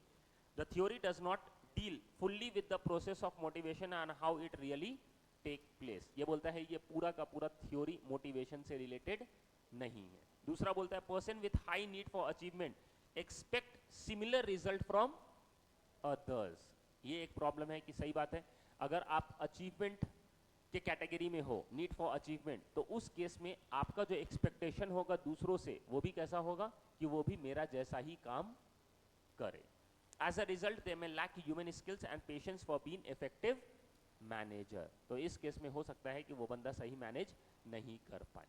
आगे, the use for protective technique for developing achievement motive is objectionable. The use of protective technique for developing the achievement motive, ये मोटिव को डेवलप करने के लिए इसके अंदर जो टेक्निक आप यूज करोगे, हो सकता है ये क्वेश्चन ऑब्जेक्शनेबल हो जाए या क्वेश्चनेबल हो जाए, मतलब कैसे करोगे नहीं करोगे ये मतलब आप नहीं दे पाओगे इसका आंसर, तो ये बात उसको बोला गया। फिर the research evidence in support of achievement motivation theory is fragmentary and doubtful. मतलब ये जो रिसर्च आप किए हो और जो एविडेंस के तहत आप ये बात बताए हो, जैसे क्या क्या बताए हो यहाँ पे, क्या चीज का बात हुआ था, need for achievement, need for power and need for affiliation. तो ये जिस बेसिस पे ये कंक्लूड किए हो, ये जो एविडेंस है ये थोड़ा बहुत डाउटफुल है और ये फ्रैगमेंटेड है, मतलब टूटा फूटा है, मतलब बराबर नहीं है। बस आगे, जे स्टैसी एडम इक्विटी थ्योरी। आ रहा है बात समझ में? अब सुनते रहो। इक्विटी थ्योरी, इक्विटी थ्योरी का मतलब क्या हो गया, कहीं ना कहीं इक्वालिटी होना चाहिए, सिमिलर होना चाहिए। अगर मान लो आप जितना मेहनत कर रहे हो और उसके बदले में जितना आपको मिल रहा है, बराबर है, आप जितना मेहनत कर रहे हो और उसके बदले में आउटपुट मिला, रिजल्ट मिला, दूसरा बंदा भी वही कर रहा होगा, बराबर है, दूसरा बंदा भी अपना इनपुट लगाया और उसके आउटपुट मिला, बराबर, ये दोनों होना चाहिए हेलो। इक्वल, बराबर है। अगर इक्वल है तो उसका एक नाम है जो हम लोग आगे पढ़ेंगे, अगर वो ज्यादा है तो उसका एक नाम है, अगर वो कम है तो उसका। कोई भी आदमी जो इनपुट लगाता है वो क्यों लगाएगा इनपुट, ताकि उसका उसके हिसाब से मिले। आया बात समझ में? जितना अच्छा, जितना ज्यादा आप इनपुट लगाओगे, जितना एफर्ट्स लगाओगे, उतना आपको परफॉर्मेंस मिले, आउटपुट मिलेगा। अब यही चीज देखना है। Equity theory, most probably known as equity theory of motivation, was first developed by John Stacey Adams. और जाहिर सी बात है, जो जितना मेहनत करेगा उसको उतना रिटर्न मिलना चाहिए।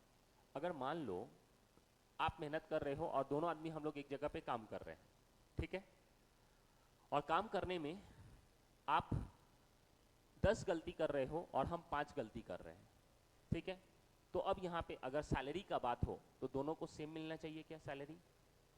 नहीं, किसको ज्यादा मिलना चाहिए?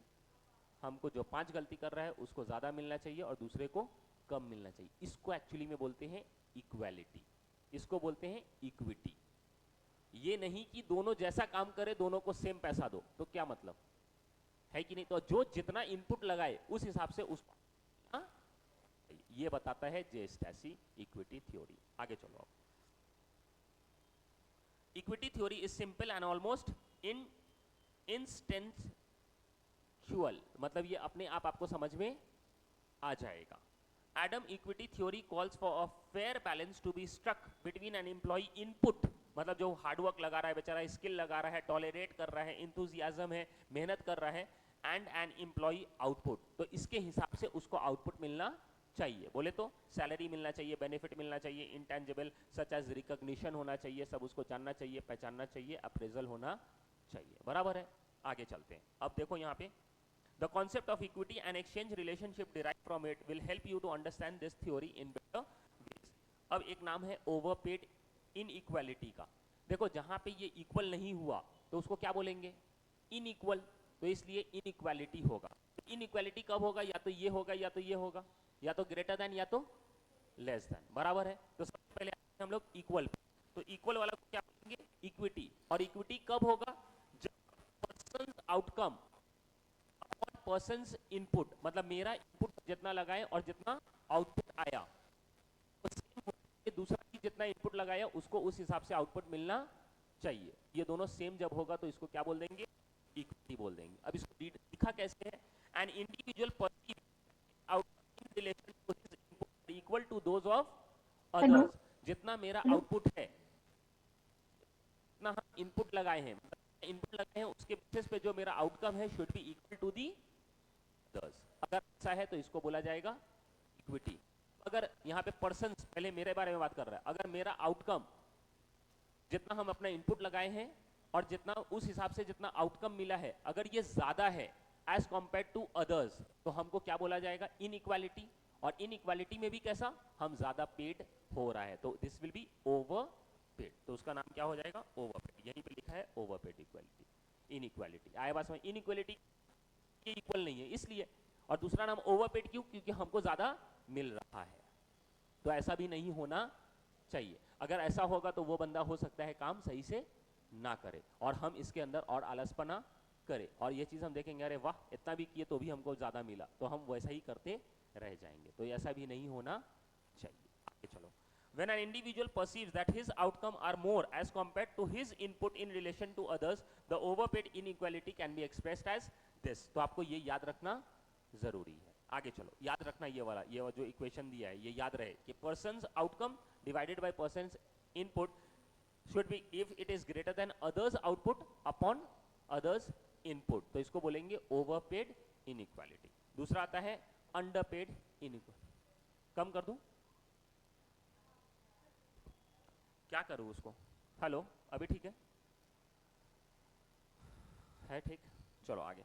अंडरपेड इनइक्वालिटी जहां पे होगा, अभी भी हो रहा है बट ये चीज देखो खरखर हो रहा है, ये कुछ तो प्रॉब्लम है अभी। अच्छा ऑनलाइन मोड भी है भाई, तुम लोग कैसे हो? समझ में आ रहा है कि नहीं? सानिका, सुरभि? हाँ सर आ रहा है समझ में। गजब, तो बोला करो कुछ कुछ बीच में। चलो आ जाओ। अंडरपेड इनइक्वालिटी क्या बोलता है? When an individual perceives that his outcome are less as compared to his input in relation to others, मतलब जितना हम इनपुट लगाएं और जितना हमको उसके बदले आउटपुट मिला रिजल्ट मिला वो कम है दूसरे के हिसाब से, तो उस टाइम पे हम क्या हो जाएंगे? अंडरपेड इनइक्वालिटी बोलेंगे। उस समय पे हमको अच्छा लगेगा या बुरा लगेगा? बुरा लगेगा। आ रहा है बात समझ में? ये हो गया तुम्हारा काम। अंडरस्टूड? अब उसके बाद ये इनपुट्स जो है देखो, बंद कर दी हो क्या तुम लोग? नहीं। 10 Adam's equity theory shows how motivation is derived from the working environment around us. If someone thinks they are treated fairly, अगर आपको लगेगा आप अच्छा ट्रीटेड हो रहा है फेयरली, मतलब बराबर ट्रीट किया जा रहा है सबको, तो सब लोग मिलजुल कर काम करेगा। अगर ये बराबर आपको लग रहा है कि नहीं हो रहा है तो आप वहां से निकल लोगे। आया बात समझ में? तो they won't perform well at all, तो वो परफॉर्म नहीं करेगा, इसलिए ये होना जरूरी है। आगे सम ऑफ द इनपुट्स, क्या क्या इनपुट है जो हम मेहनत लगा रहे हैं, क्या मेहनत है भाई, एफर्ट है, लॉयल्टी है, हार्ड वर्क है, स्किल्स है, एबिलिटी है, फ्लेक्सिबिलिटी है, acceptance of others, this all comes under input. तो आउटपुट क्या आएगा, recognition, financial rewards, reputation, responsibility, advancement, growth, job security. आ रहा है बात समझ में? उसके बाद आते हैं, अब देखो यहाँ पे नॉट ऑल द इनपुट्स और output can be quantified and measured easily. ये सब चीज को मेजर करना आसान नहीं है, जितना भी इनपुट एंड आउटपुट है उसको मेजर नहीं कर सकते हो आप, जस्ट बिकॉज आप कितना हार्ड वर्क कर रहे हो। ये मेजर हो सकता है क्या क्वांटिटी में? नहीं मेजर हो सकता है, कम ज्यादा आप बोल सकते हो बट इसका कोई वैल्यू नहीं हो पाएगा। However, the theory suggests that managers should help employees manage given input and expected output। ये मैनेज करना चाहिए, बैलेंस करना चाहिए मैनेजर्स को कि जितना आप इनपुट दे रहे हो उस हिसाब से आउटपुट होना चाहिए, और ये एकदम सेम होना चाहिए एज कम्पेयर टू अदर्स। तो जो जितना काम करेगा उस हिसाब से उसको बेनिफिट मिलना चाहिए। Better balance leads to an increase in employee satisfaction, और अगर ये बराबर बैलेंस होगा तब जाके सेटिस्फैक्शन रहेगा employees. It's best to create sense of fairness within a team to ensure maximum level of motivation, engagement and performance. Coming to the next one, Victor Vroom expectancy theory. Done. This is the last theory. Victor Vroom. अब समझो क्या बोलता है ये, सुनो। Expectancy theory that was proposed by Victor Vroom of Yale School of Management in 1964. तो पहले तो ये याद रखना, Victor Vroom stresses and focuses on outcome, कि आउटकम क्या होगा इसके ऊपर फोकस किया गया। बताओ आउटकम के हिसाब से आप क्या करोगे, उससे लिंक करेगा कि आपको आउटपुट, जो आपको रिजल्ट मिलने वाला है, जो आपको रिवॉर्ड मिलने वाला है, ये किसके ऊपर बेस रहेगा? इनपुट के ऊपर। कितना आप इनपुट लगा रहे हो, कितना एफर्ट लगा रहे हो, जितना ज्यादा एफर्ट लगाओगे उतना हो सकता है कि आपको रिवॉर्ड मिले। आ रहा है बात समझ में? अब ये दोनों को रिलेशन, तो यहाँ पे अब कोई नीड्स वगैरह के रिलेटेड ये लोग बात नहीं कर रहे, ये दोनों रिवॉर्ड, इनपुट एंड आउटपुट के रिलेटेड बात कर रहा है। आ रहा है बात समझ में? यहाँ क्या बोला, and not on the needs. देखो यहाँ पे वही बात बोला, not on the needs and Herzberg. वो लोग ये सब का बात कर रहा था, ये सब का बात नहीं कर रहा है। ये बता रहा है इनपुट मतलब एफर्ट कितना लगाओगे और उसके हिसाब से आपको आउटकम कितना मिलेगा, रिवॉर्ड कितना मिलेगा, इसके बेसिस पे ये रिलेशन बता रहा है। अब सुनो इधर, the theory states that the intensity of a tendency to perform in a particular manner is dependent on the intensity of an expectation। आप कितना एफर्ट्स लगाओगे, this will depend on the expectation, कि कितना आप चाहते हो।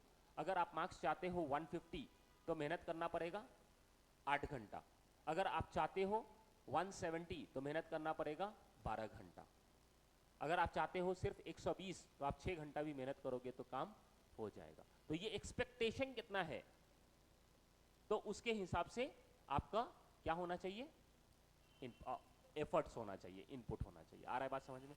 आगे, will be followed by a definite outcome and an appeal of the outcome to the individual. अब इधर देखो क्या बोलता है, the expectancy theory states that the employee motivation is an outcome.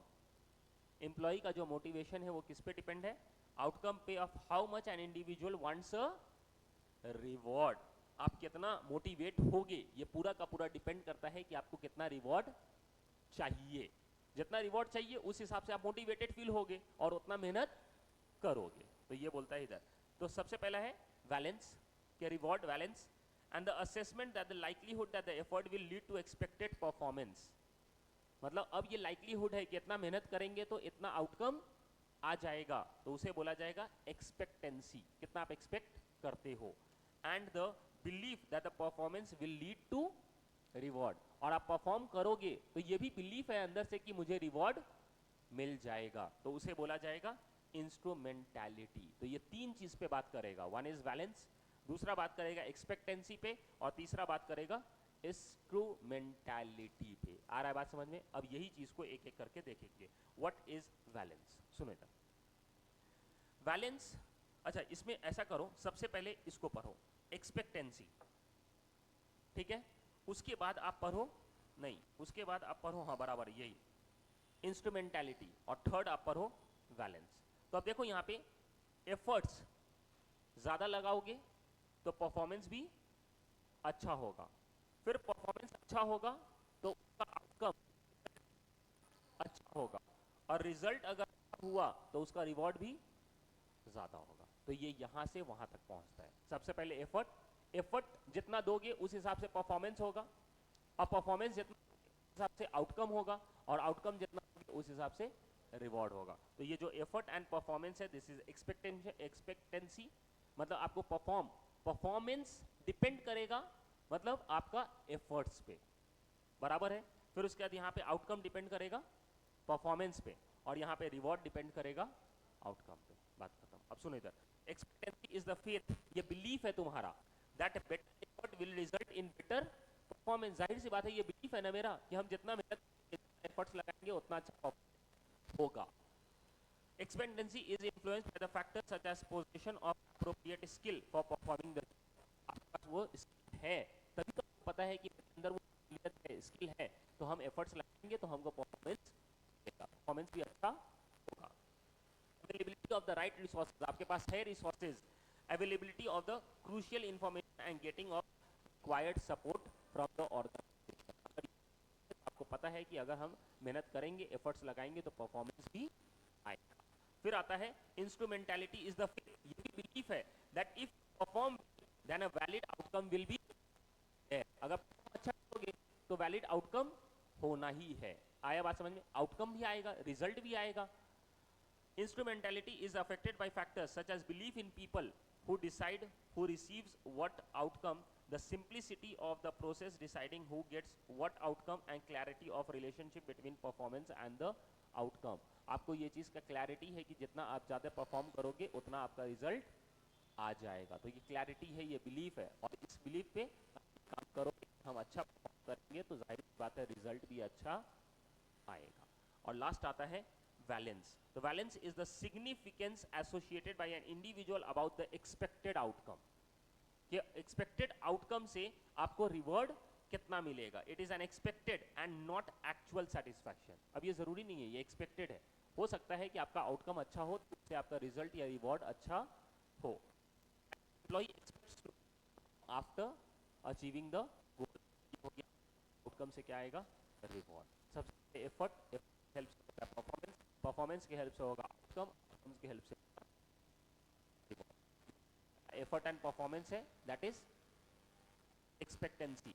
उसके बाद दूसरा जो आता है परफॉर्मेंस से आउटकम, दैट इज इंस्ट्रूमेंटैलिटी, और उसके बाद तुम्हारा जो आउटकम से रिवॉर्ड है दैट इज वैलेंस। आया बात समझ में? आगे चलते हैं। Thus the expectancy theory concentrates on the following three relationship: effort performance relationship, की effort उसके ऊपर डिपेंड करेगा performance। What is the likelihood that the individual effort be recognized in his performance appraisal, कितना likelihood है, कितना chances है कि भाई हम अगर मेहनत करते हैं तो चांस है कि नहीं है परफॉर्मेंस का, तो ये आपके ऊपर है। अगर आपको लग रहा है कि चांस है तो आप जरूर मेहनत करोगे। फिर आता है परफॉर्मेंस एंड रिवॉर्ड रिलेशनशिप।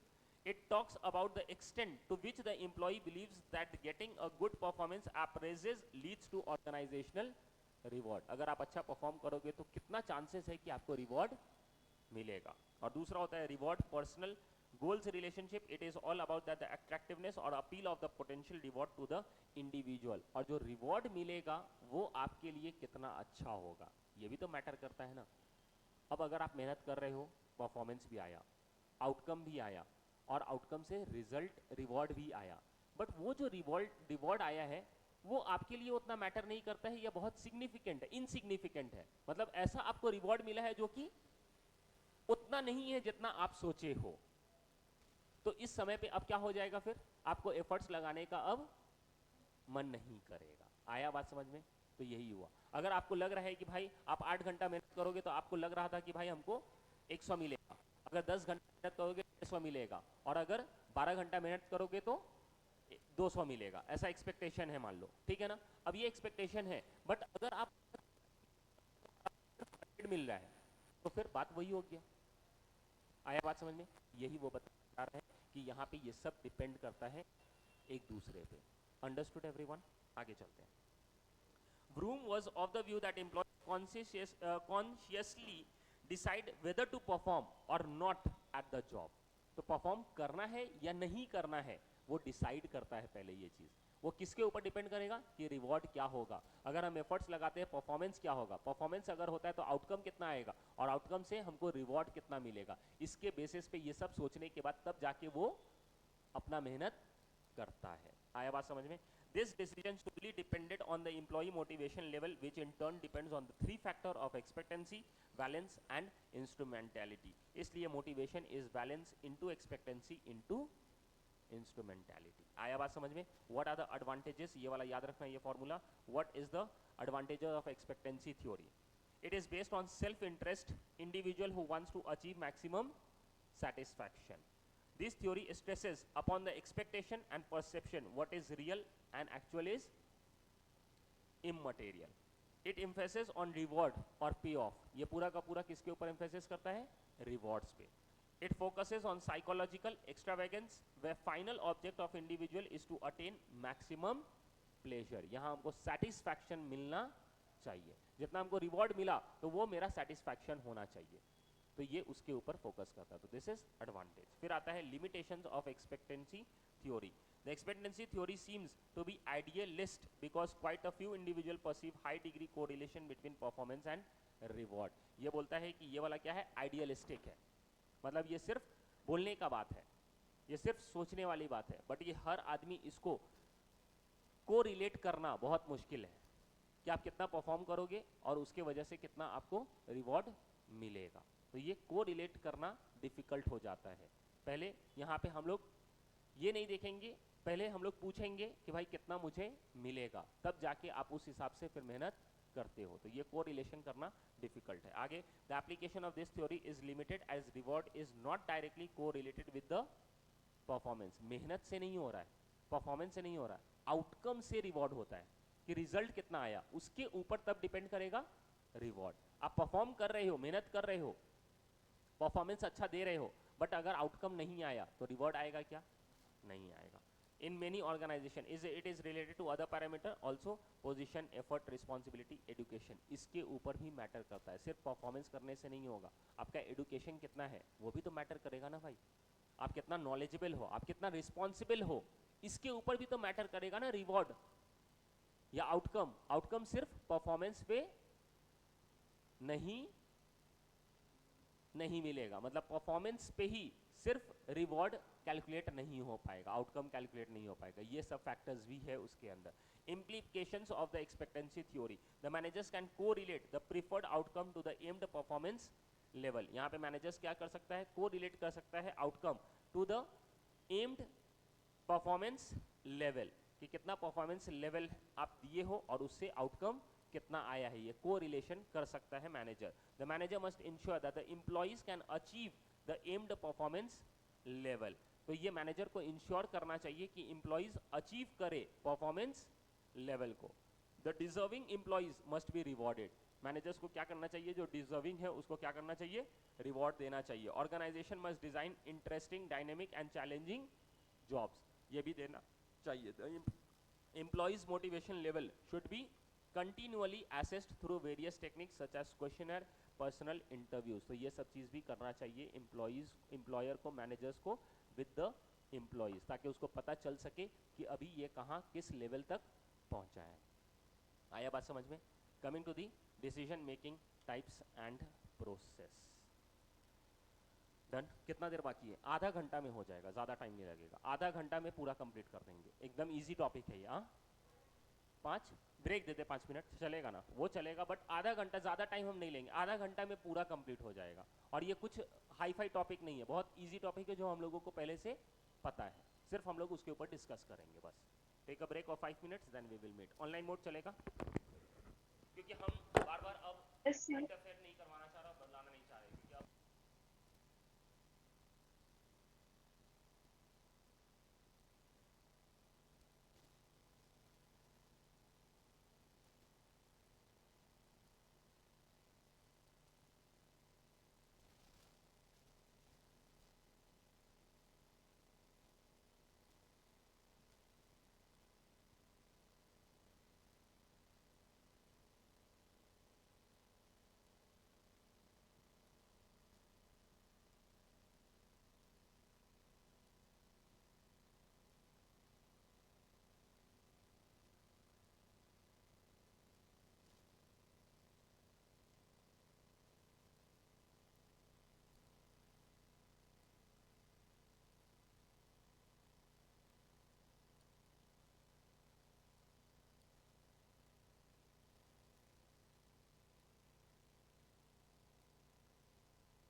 कहाँ गई वो?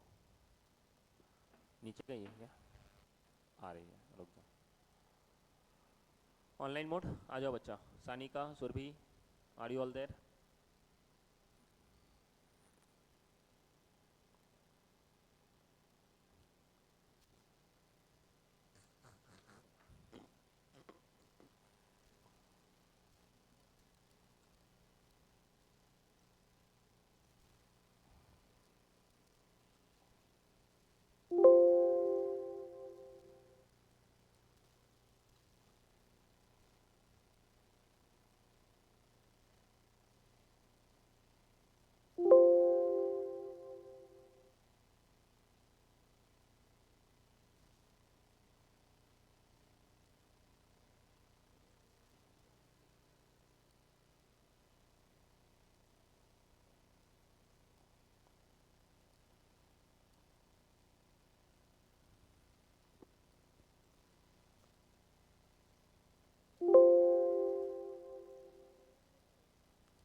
चलो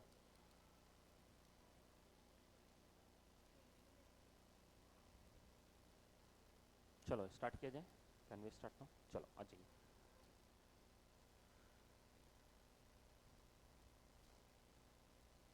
आ जाओ। तो we are starting with decision making types and process. यहाँ पे टाइप्स देखना है और प्रोसेस देखना है। किसका? डिसीजन मेकिंग का। अब ये डिसीजन मेकिंग होता क्या है?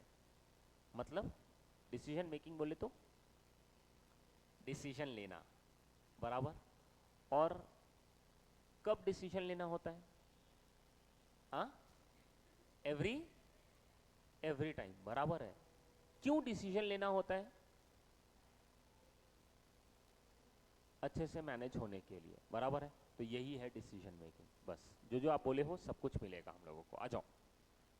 Every organization needs to take decision at one point or other as a part of managerial process. Decisions are made in the best interest of the organization. ऐसा decision लेना चाहिए जो ऑर्गेनाइजेशन के लिए फायदेमंद हो। आया बात समझ में? For that matter, decision made by the organization are to lighten the way forward.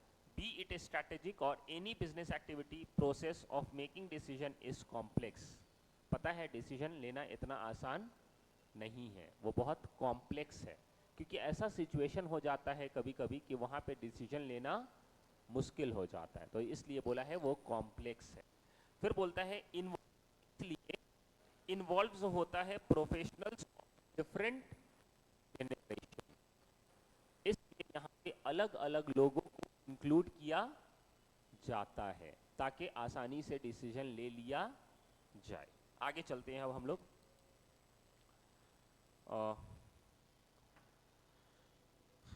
Definition of decision making, ये अलग अलग यहाँ पे राइटर्स डिसीजन दिया है। What are the characteristics of decision making, ये इसके अंदर सब कुछ आ जाएगा। On the basis of above definition, जितना भी डेफिनेशन ऊपर पढ़े हो उसके हिसाब से जो main characteristics of decision making are as follows. Decision making is a process of making a rational choice और selecting one of the various alternative courses of actions. मतलब आपके पास बहुत सारा एक्शंस है, different different actions you have. अब उसमें से एक अच्छा वाला कोई चूज कर लेना एक्शन और उसको फॉलो करना is known as decision making. मतलब आपके पास ऑप्शंस बहुत है बट कौन सा ऑप्शन चूज करना तो बोलते हैं डिसीजन लेना। आया बात समझ में? आगे, डिसीजन मेकिंग इज नेसेसरी, जरूरत है only different alternative solutions are available. अगर मुझे जाना है पुणे और पुणे जाने के लिए सिर्फ बस है तो क्या यहाँ डिसीजन लेना है? जाना तो उसी से है, जाना उसी से पड़ेगा, बट जहाँ पे आपके पास ऑप्शंस आ जाएगा, ट्रेन है, बस है, साइकिल है, मोटरसाइकिल है, ऑटो है, तब जाके अब सोचोगे कौन सही रहेगा। मेट्रो है, अब आप सोचोगे कौन सही रहेगा और कौन अच्छा रहेगा आपके लिए, वो आप डिसाइड करोगे। आया बात समझ में? तो डिसीजन तभी लेना होता है जब ऑप्शंस अवेलेबल होते हैं, बराबर। उसके बाद decision making is purposeful activity. ये जो डिसीजन हम लोग लेते हैं ये पर्पसफुल एक्टिविटी है, मतलब इससे कोई पर्पस फुलफिल होगा।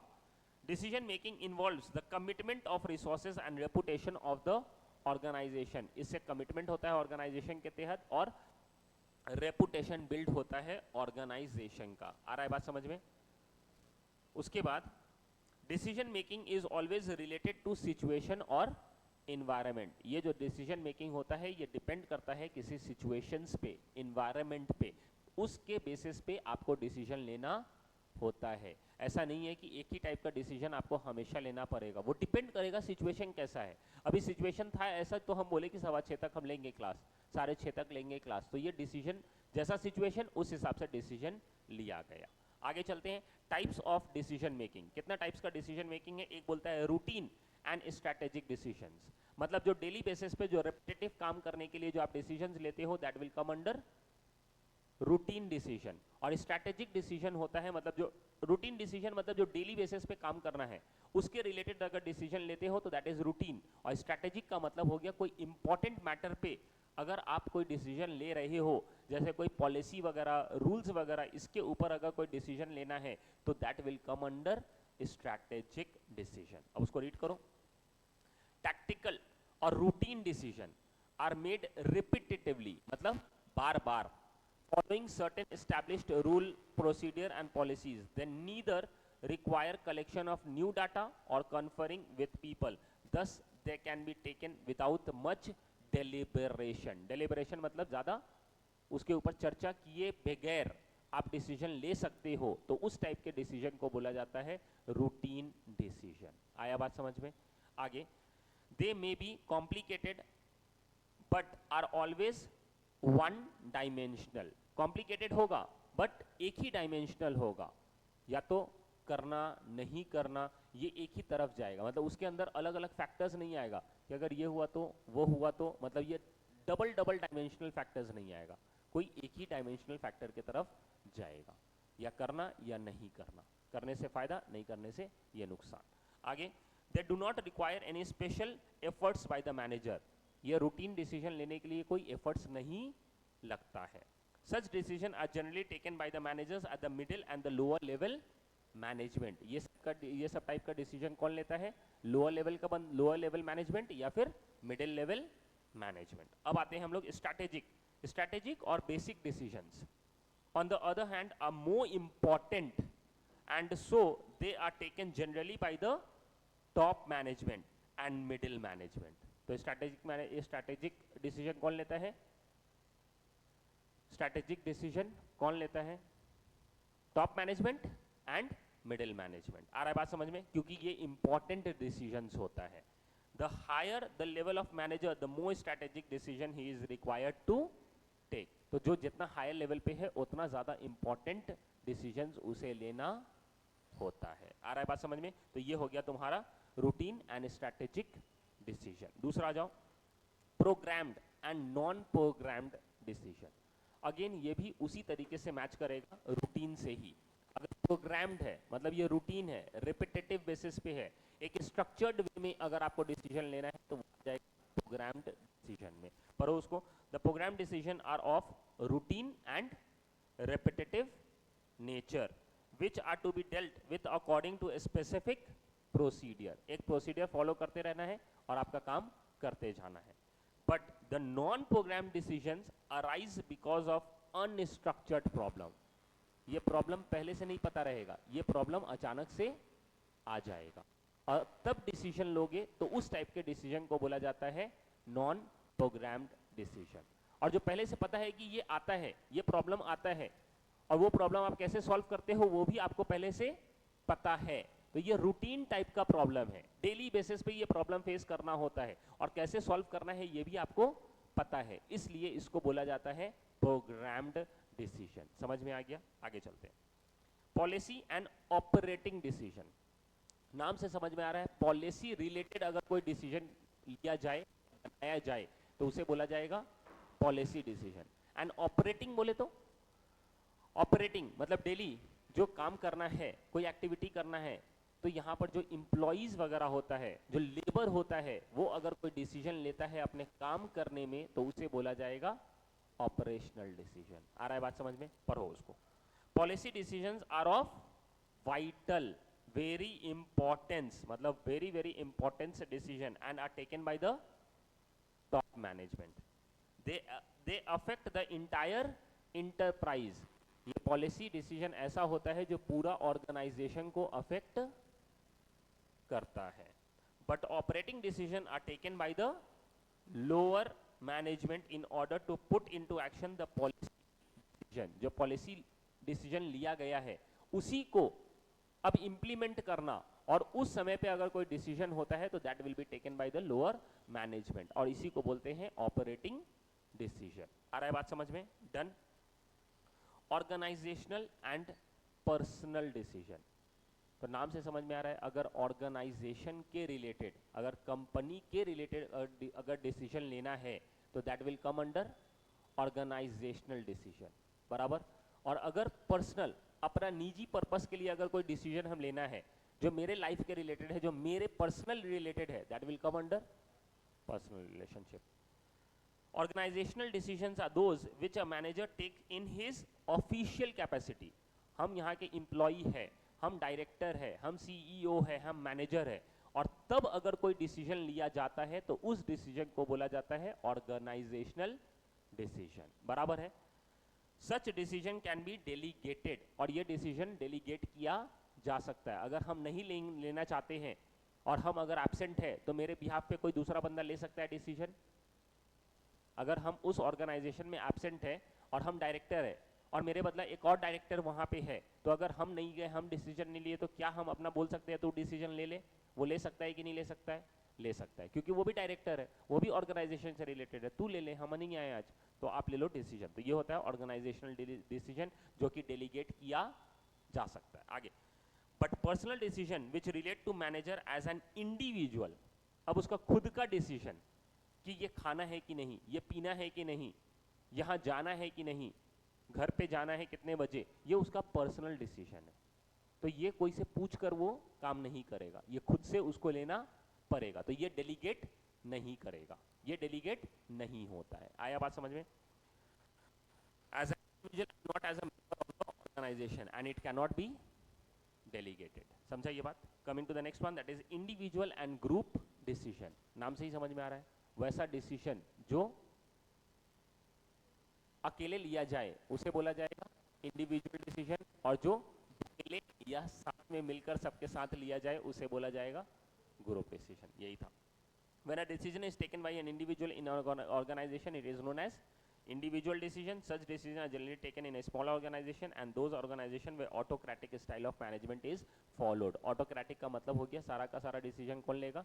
लीडर या मैनेजर, सॉरी मैनेजर या फिर सबऑर्डिनेट मैनेजर या तो लीडर, वही लेगा सारा डिसीजन, तो दैट इज ऑटोक्रेटिक। तो वहां पे क्या हो गया? एक बंदा डिसीजन, तो दैट इज ऑटोक्रेटिक। आया बात समझ में? और जब सब मिलकर लेगा डिसीजन तो that will come under group decision. आया बात समझ में? अब आता है डिसीजन मेकिंग प्रोसेस। एक बार इसको ना गेट लगा दो क्योंकि आना जाना हो रहा है, सिर्फ उसको एक बार हल्का ये कर लो। समझ में आ रहा है सबको? Understanding everyone? पक्का आ रहा है? हाँ, कोई दिक्कत नहीं है, चलेगा। आ जाइए, सुनिए। Decision making process. Decision making process मतलब डिसीजन आप कैसे लोगे, what are the process. Decision लेने का क्या करना है? इधर करना, आएगा उधर, रुको, आएगा आएगा, बस दाबो, चला झाला, आ जाओ इधर। सुनो, डिसीजन मेकिंग प्रोसेस के डिसीजन लेने का प्रोसेस क्या है? तो ये प्रोसेस के लिए सबसे पहले आपको आइडेंटिफाई करना होगा एंड डायग्नोज करना पड़ेगा रियल प्रॉब्लम। सबसे पहले कोई भी डिसीजन लेना है तो पहले तो ये चेक करना पड़ेगा कि प्रॉब्लम क्या है, तो यही आइडेंटिफाई करो प्रॉब्लम क्या है और उस प्रॉब्लम को एनालाइज करो। डायग्नोज करो मतलब एनालाइज करो।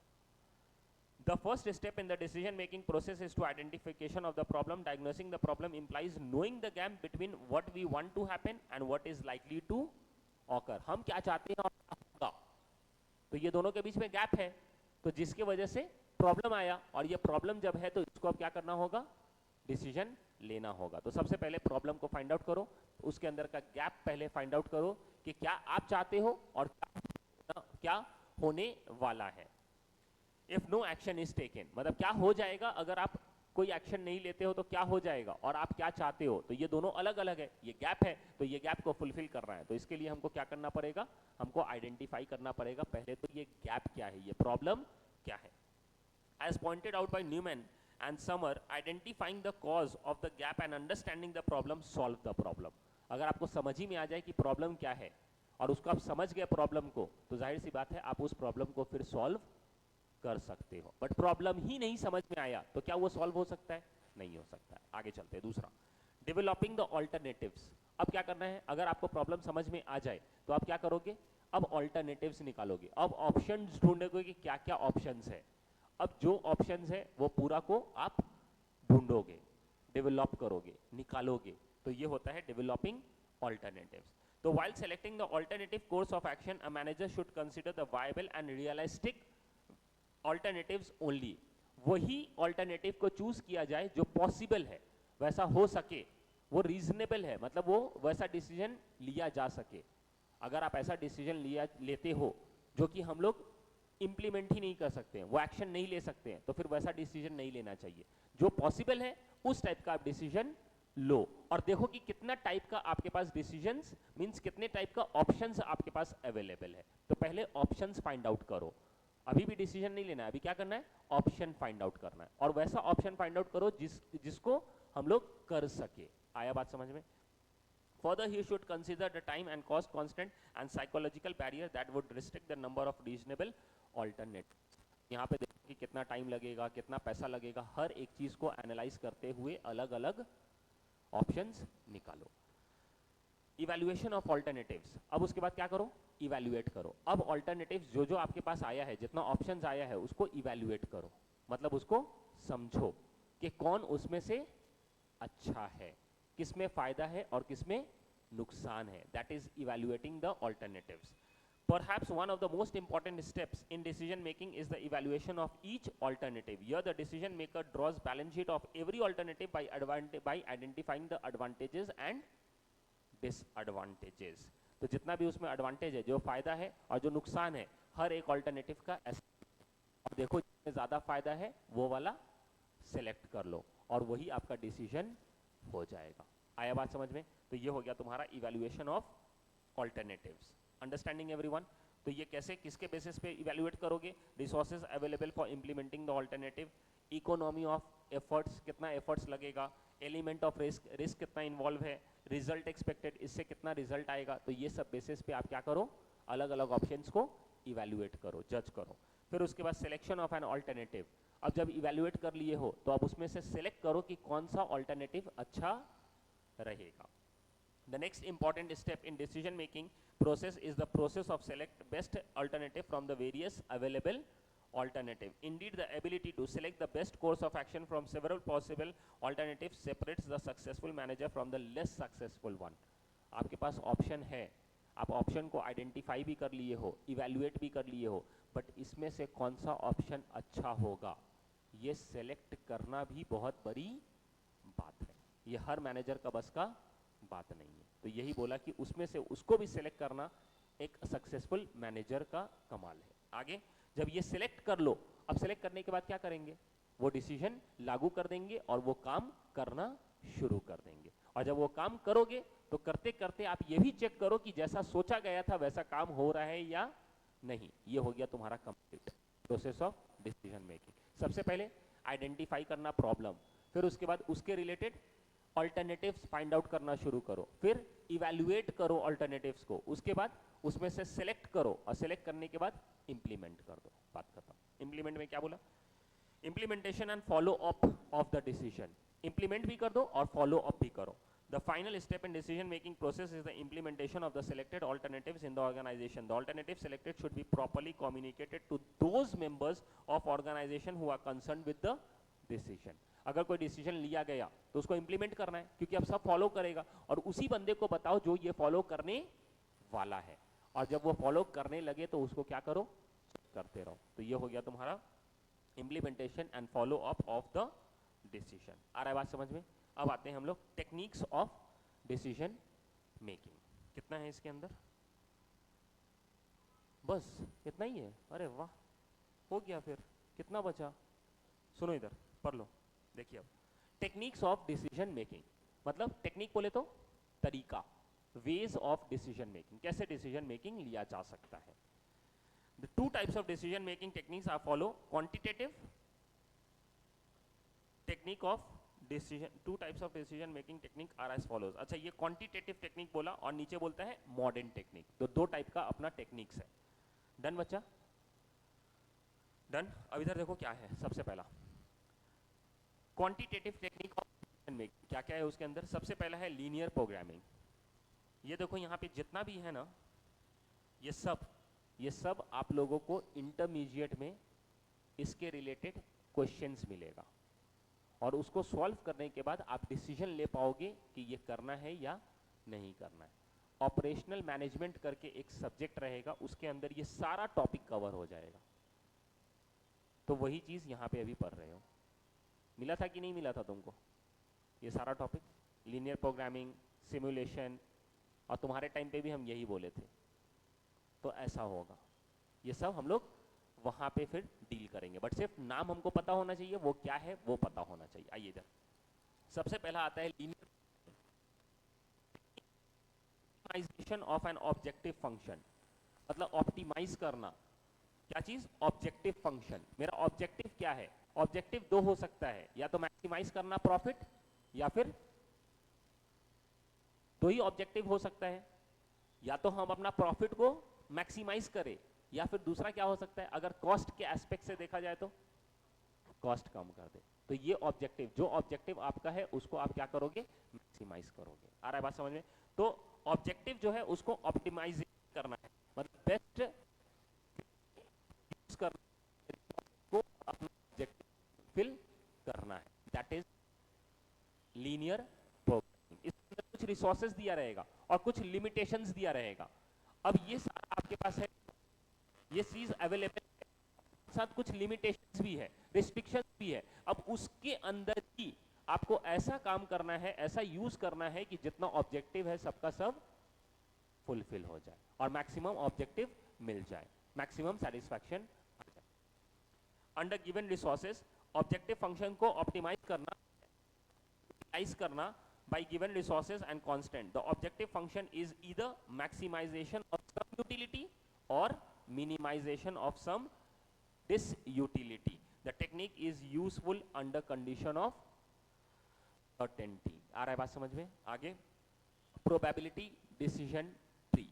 अब ये क्या होता है probability decision tree? The basic premise of this theory is that the behavior of the future, ठीक, आगे का जो फ्यूचर है वो क्या है? प्रोबेबिलिस्टिक है, हो भी सकता नहीं भी हो सकता, एंड नॉट डिटर्मिनिस्टिक, मतलब फ्यूचर जो है वो क्या है? प्रोबेबिलिस्टिक है, डिटरमाइंड नहीं है, डिटर्मिनिस्टिक नहीं है, क्या होगा वो पता नहीं है। Various probabilities are assigned to the state of nature on the basis of available information और subjective judgement and likely outcome of the alternative course of actions are evaluated accordingly before a particular alternative is selected. तो कोई आप alternative को select करते हो तो पहले उसके रिलेटेड आप सब कुछ चेक करते हो कि अगर उसको सिलेक्ट किया जाए तो इससे क्या क्या सर्कमस्टांसेस हो सकता है, यस और नो। अगर ये आया सिचुएशन तो ये करेंगे तो ये फायदा हो सकता है, ये नुकसान हो सकता है, ये आया तो ये सिचुएशन होगा, ये फायदा होगा, ये नुकसान होगा। तो इसी को बोला जाता है probability decision theory. Payoff matrix and decision trees are constructed to represent the variables. क्या क्या हो सकता है circumstances, और उस circumstances को हटाने के लिए, उस situation को resolve करने के लिए आपके पास क्या क्या options available है। तो this is decision tree। आ रहा है बात समझ में? आगे गेम थ्योरी। गेम थ्योरी के अंदर, गेम थ्योरी आपको मिलेगा फाइनल में। गेम थ्योरी के अंदर कॉम्पिटिटर्स होता है, अलग अलग कॉम्पिटिटर्स, और दोनों जितना भी कॉम्पिटिटर्स है वो एक दूसरे में क्या करता है? गेम ही तो खेल रहे हैं ना, हम लोग गेम खेल रहे हैं। प्लेयर्स जितना भी है सब प्लेयर्स कहलाएगा कॉम्पिटिटर्स, और ये कॉम्पिटिटर्स हमेशा कान खोलकर और आंख खोलकर देखता रहता है कि उसका कॉम्पिटिटर क्या कर रहा है, और वो जैसा चाल चलेगा उसके बेसिस पे मुझे भी अपना चाल चलना पड़ेगा। This is game theory. और ऐसा चलना है कि हमको फायदा हो, मैक्सिमम हमको फायदा हो, ये हमको देखना है। तो दिस इज डिसीजन मेकिंग। आप कैसे डिसीजन ले रहे हो? अपने कॉम्पिटिटर्स को चाल देखकर, दैट इज गेम थ्योरी। इसके रिलेटेड भी सम्स रहेगा, बट इन द फाइनल। आगे चलो। It is useful aid to decision competitive rivalry और कॉन्फ्लिक्ट। यहाँ पे कॉम्पिटिटिव राइवलरी रहेगा, मतलब कॉम्पिटिटर्स रहेगा, उसके बीच में आपको डिसीजन लेना है। Adversaries in the conflict are supposed to be involved in a game of gaining at the total or partial expenses of other। या तो पूरा का पूरा उसको नुकसान हो जाए और पूरा मुझे फायदा हो जाए, या फिर कुछ उसे नुकसान हो और वही मुझे फायदा हो जाए, ऐसा गेम चलता रहेगा। There are 2%, या तो 3%, या तो n%, इतना टाइप का परसेंट। परसेंट बोले तो यहाँ पे कौन? दूसरा फिर आता है क्यूइंग थ्योरी। क्यूइंग थ्योरी का मतलब होता है क्यू, कहां से? क्यू से। और क्यू का मतलब क्या होता है? नहीं, क्यू का मतलब ये क्यू नहीं बच्चा, ये क्यू नहीं।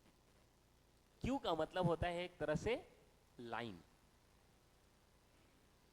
ठीक है? मेक अ क्यू मतलब मेक अ लाइन, एक अरेंजमेंट में आ जाओ, प्रॉपर सिस्टमैटिक वे में आ जाओ। तो ये क्यूइंग थ्योरी है। अब ये क्या है? The technique is design to find the solution to waiting line problem for personal equipment और services under condition of irregular demand. जैसे पेट्रोल पंप देख लो आप, पेट्रोल पंप पे कस्टमर्स आता है, बट कितना कस्टमर्स कब आ जाएगा वो पता नहीं है। अब जब कस्टमर्स आया तो उस समय पे हो सकता है कि आप गए और आपको पेट्रोल मिल जाए, और हो सकता है कि आपको 4 लाइन जाए। तो ऑन एन एवरेज हर एक कस्टमर को कितने देर रुकना होता है, ये हम लोग फाइंड आउट करते हैं with the help of queuing theory. और इससे हम लोग एनालिसिस करते हैं कि कितना बिजी रहता है वो पेट्रोल पंप, कितना बिजी रहता है कोई सर्विस सेक्टर, जैसे कि डॉक्टर का क्लिनिक। तो ये सब चीज एनालाइज होता है उससे कि एक बंदा आया तो ऑन एन एवरेज उसको कितना वेट करना पड़ता है, 5 मिनट। तो उस हिसाब से फिर आप कुछ सोचोगे कि अरे यार आधा घंटा कर रहा है उस कस्टमर को, मेरे इसके रिलेटेड कुछ लोगे। तो इसलिए क्यूइंग थ्योरी आता है उसके अंदर। आया बात समझ में? तो objective is to find optimum volume of facilities to minimise the waiting period, कि कम से कम आप ऐसा करो कि उसका वेटिंग पीरियड क्या हो जाए? कम हो जाए। On the one hand and the investment associated with building up and maintaining the facility on the other। अब जैसे पेट्रोल पंप, वहां पे एक एक अगर कस्टमर आता है तो 15-15 मिनट रुकना पड़ता है। तो आप ये देख रहे हो कि दिन भर ऐसा लगा रहता है, तो आप सोच रहे हो कि एक और पेट्रोल पंप, एक और वहां पे रखा जाए या नहीं रखा जाए, तो उसके लिए भी पैसा लगेगा। तो ये दोनों को मैच करना कि क्या इसका जरूरत है या नहीं। तो ये किससे समझेगा? वेटिंग पीरियड से, कस्टमर्स के आने से। कस्टमर्स डेली आ रहा है क्या? अरे बाप रे, इसका मतलब जरूरत है। मेरा नुकसान कितना हो रहा है? तो ये आपको पता चलेगा। समझ में? आगे सिमुलेशन। सिमुलेशन का मतलब हो गया कि यहाँ पे ये भी एक टेक्निक है जहां आपके पास बहुत सारा कंडीशंस है, वो ऑप्शंस को तब जाके आप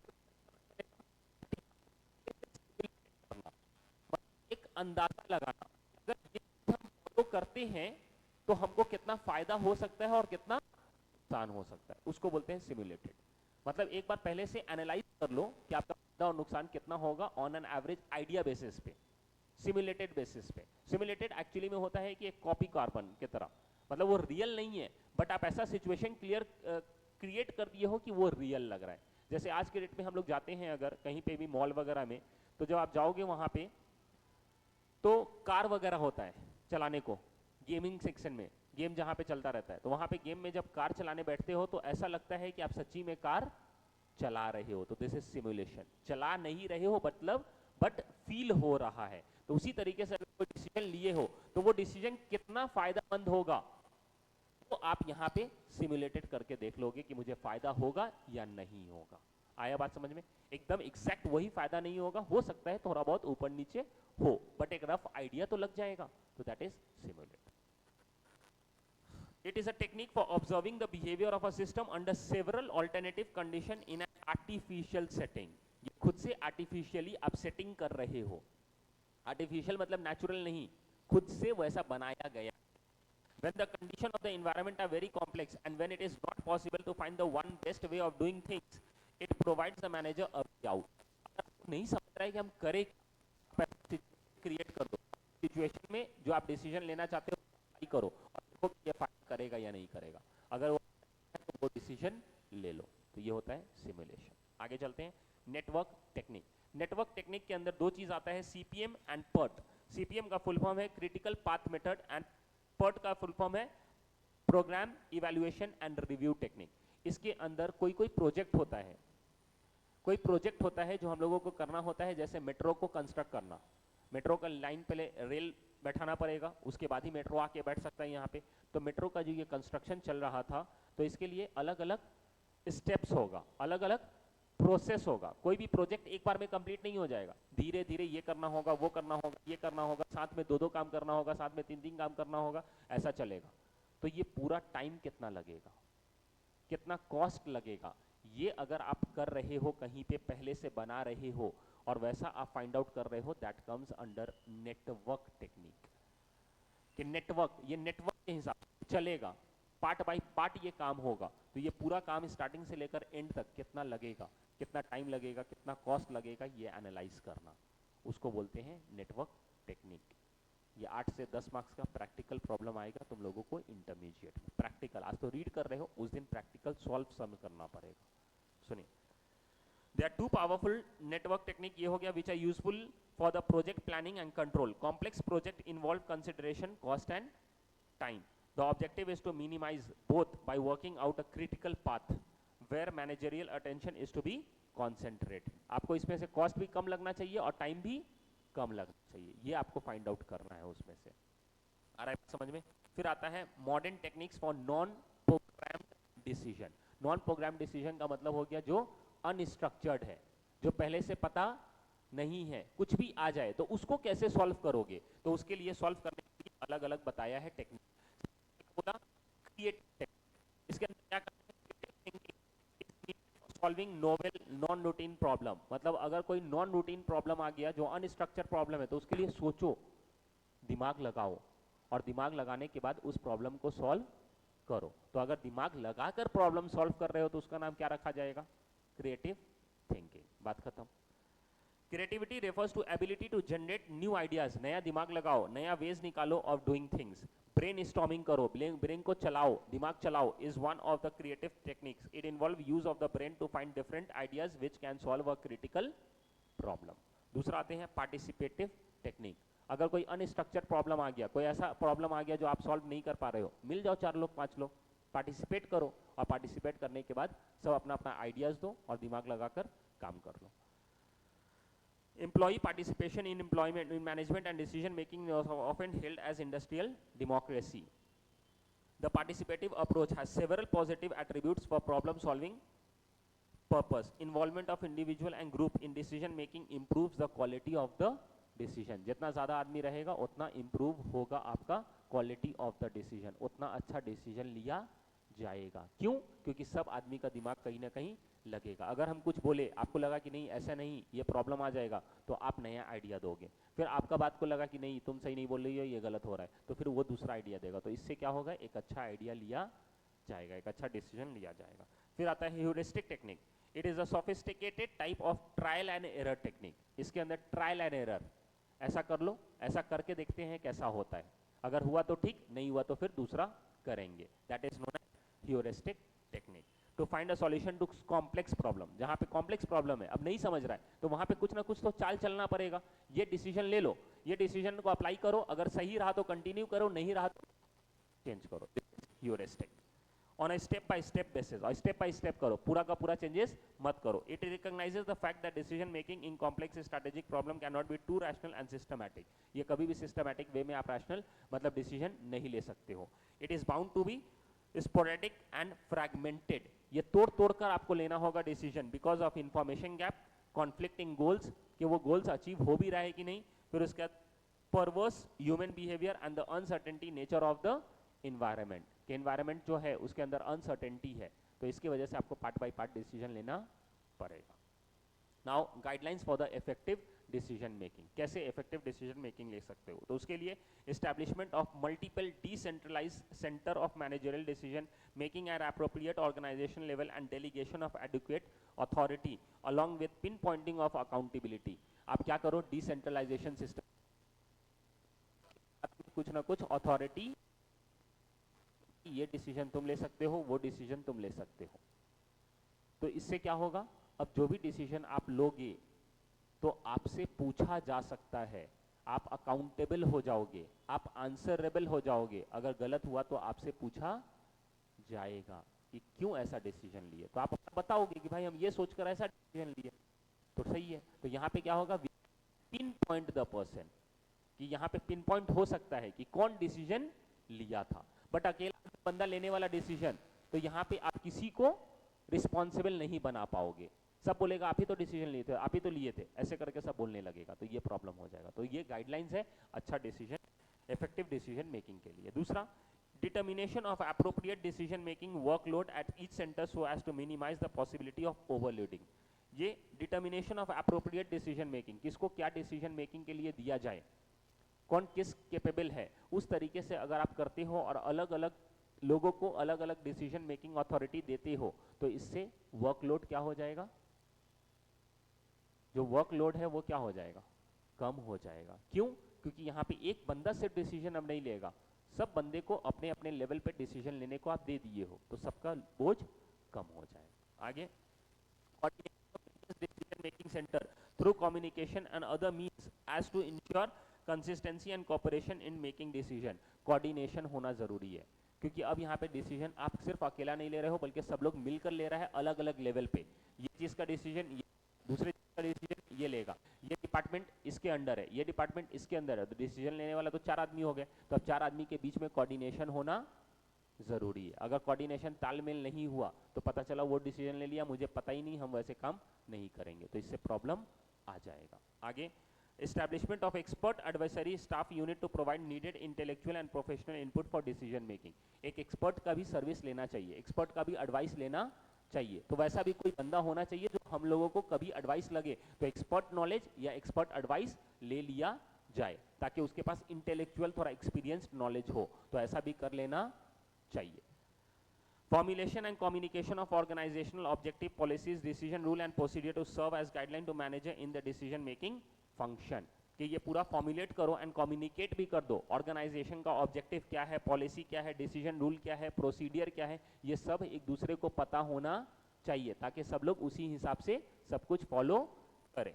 design and installation of decision support system, एक डिसीजन सपोर्ट सिस्टम होना चाहिए जहां पे आपको डिसीजन लेने में हेल्प हो, कहीं पे भी प्रॉब्लम आए तो एक सिस्टम होना चाहिए जहां से आप डिसीजन का सॉल्यूशन ले सकते हो। Which include information and control system, उसके अंदर इंफॉर्मेशन हो, तो logistic support to the manager. This all are the guidelines for the effective decision making. आया बात समझ में? डन। तो with this we have completed our syllabus at last. Thank God कि कंप्लीट हो गया। वी हैव ट्राइड, सोचो हर एक चीज को हम लोग कहीं ना कहीं रीड किए हैं और समझे हैं, इसलिए टाइम भी लगा है और बीच में छुट्टी होने की वजह से वी आर बिट लेट, ठीक है, बट नेवरदलेस कंप्लीट हो गया, दैट इज इंपॉर्टेंट पार्ट। आ रहा है बात समझ में?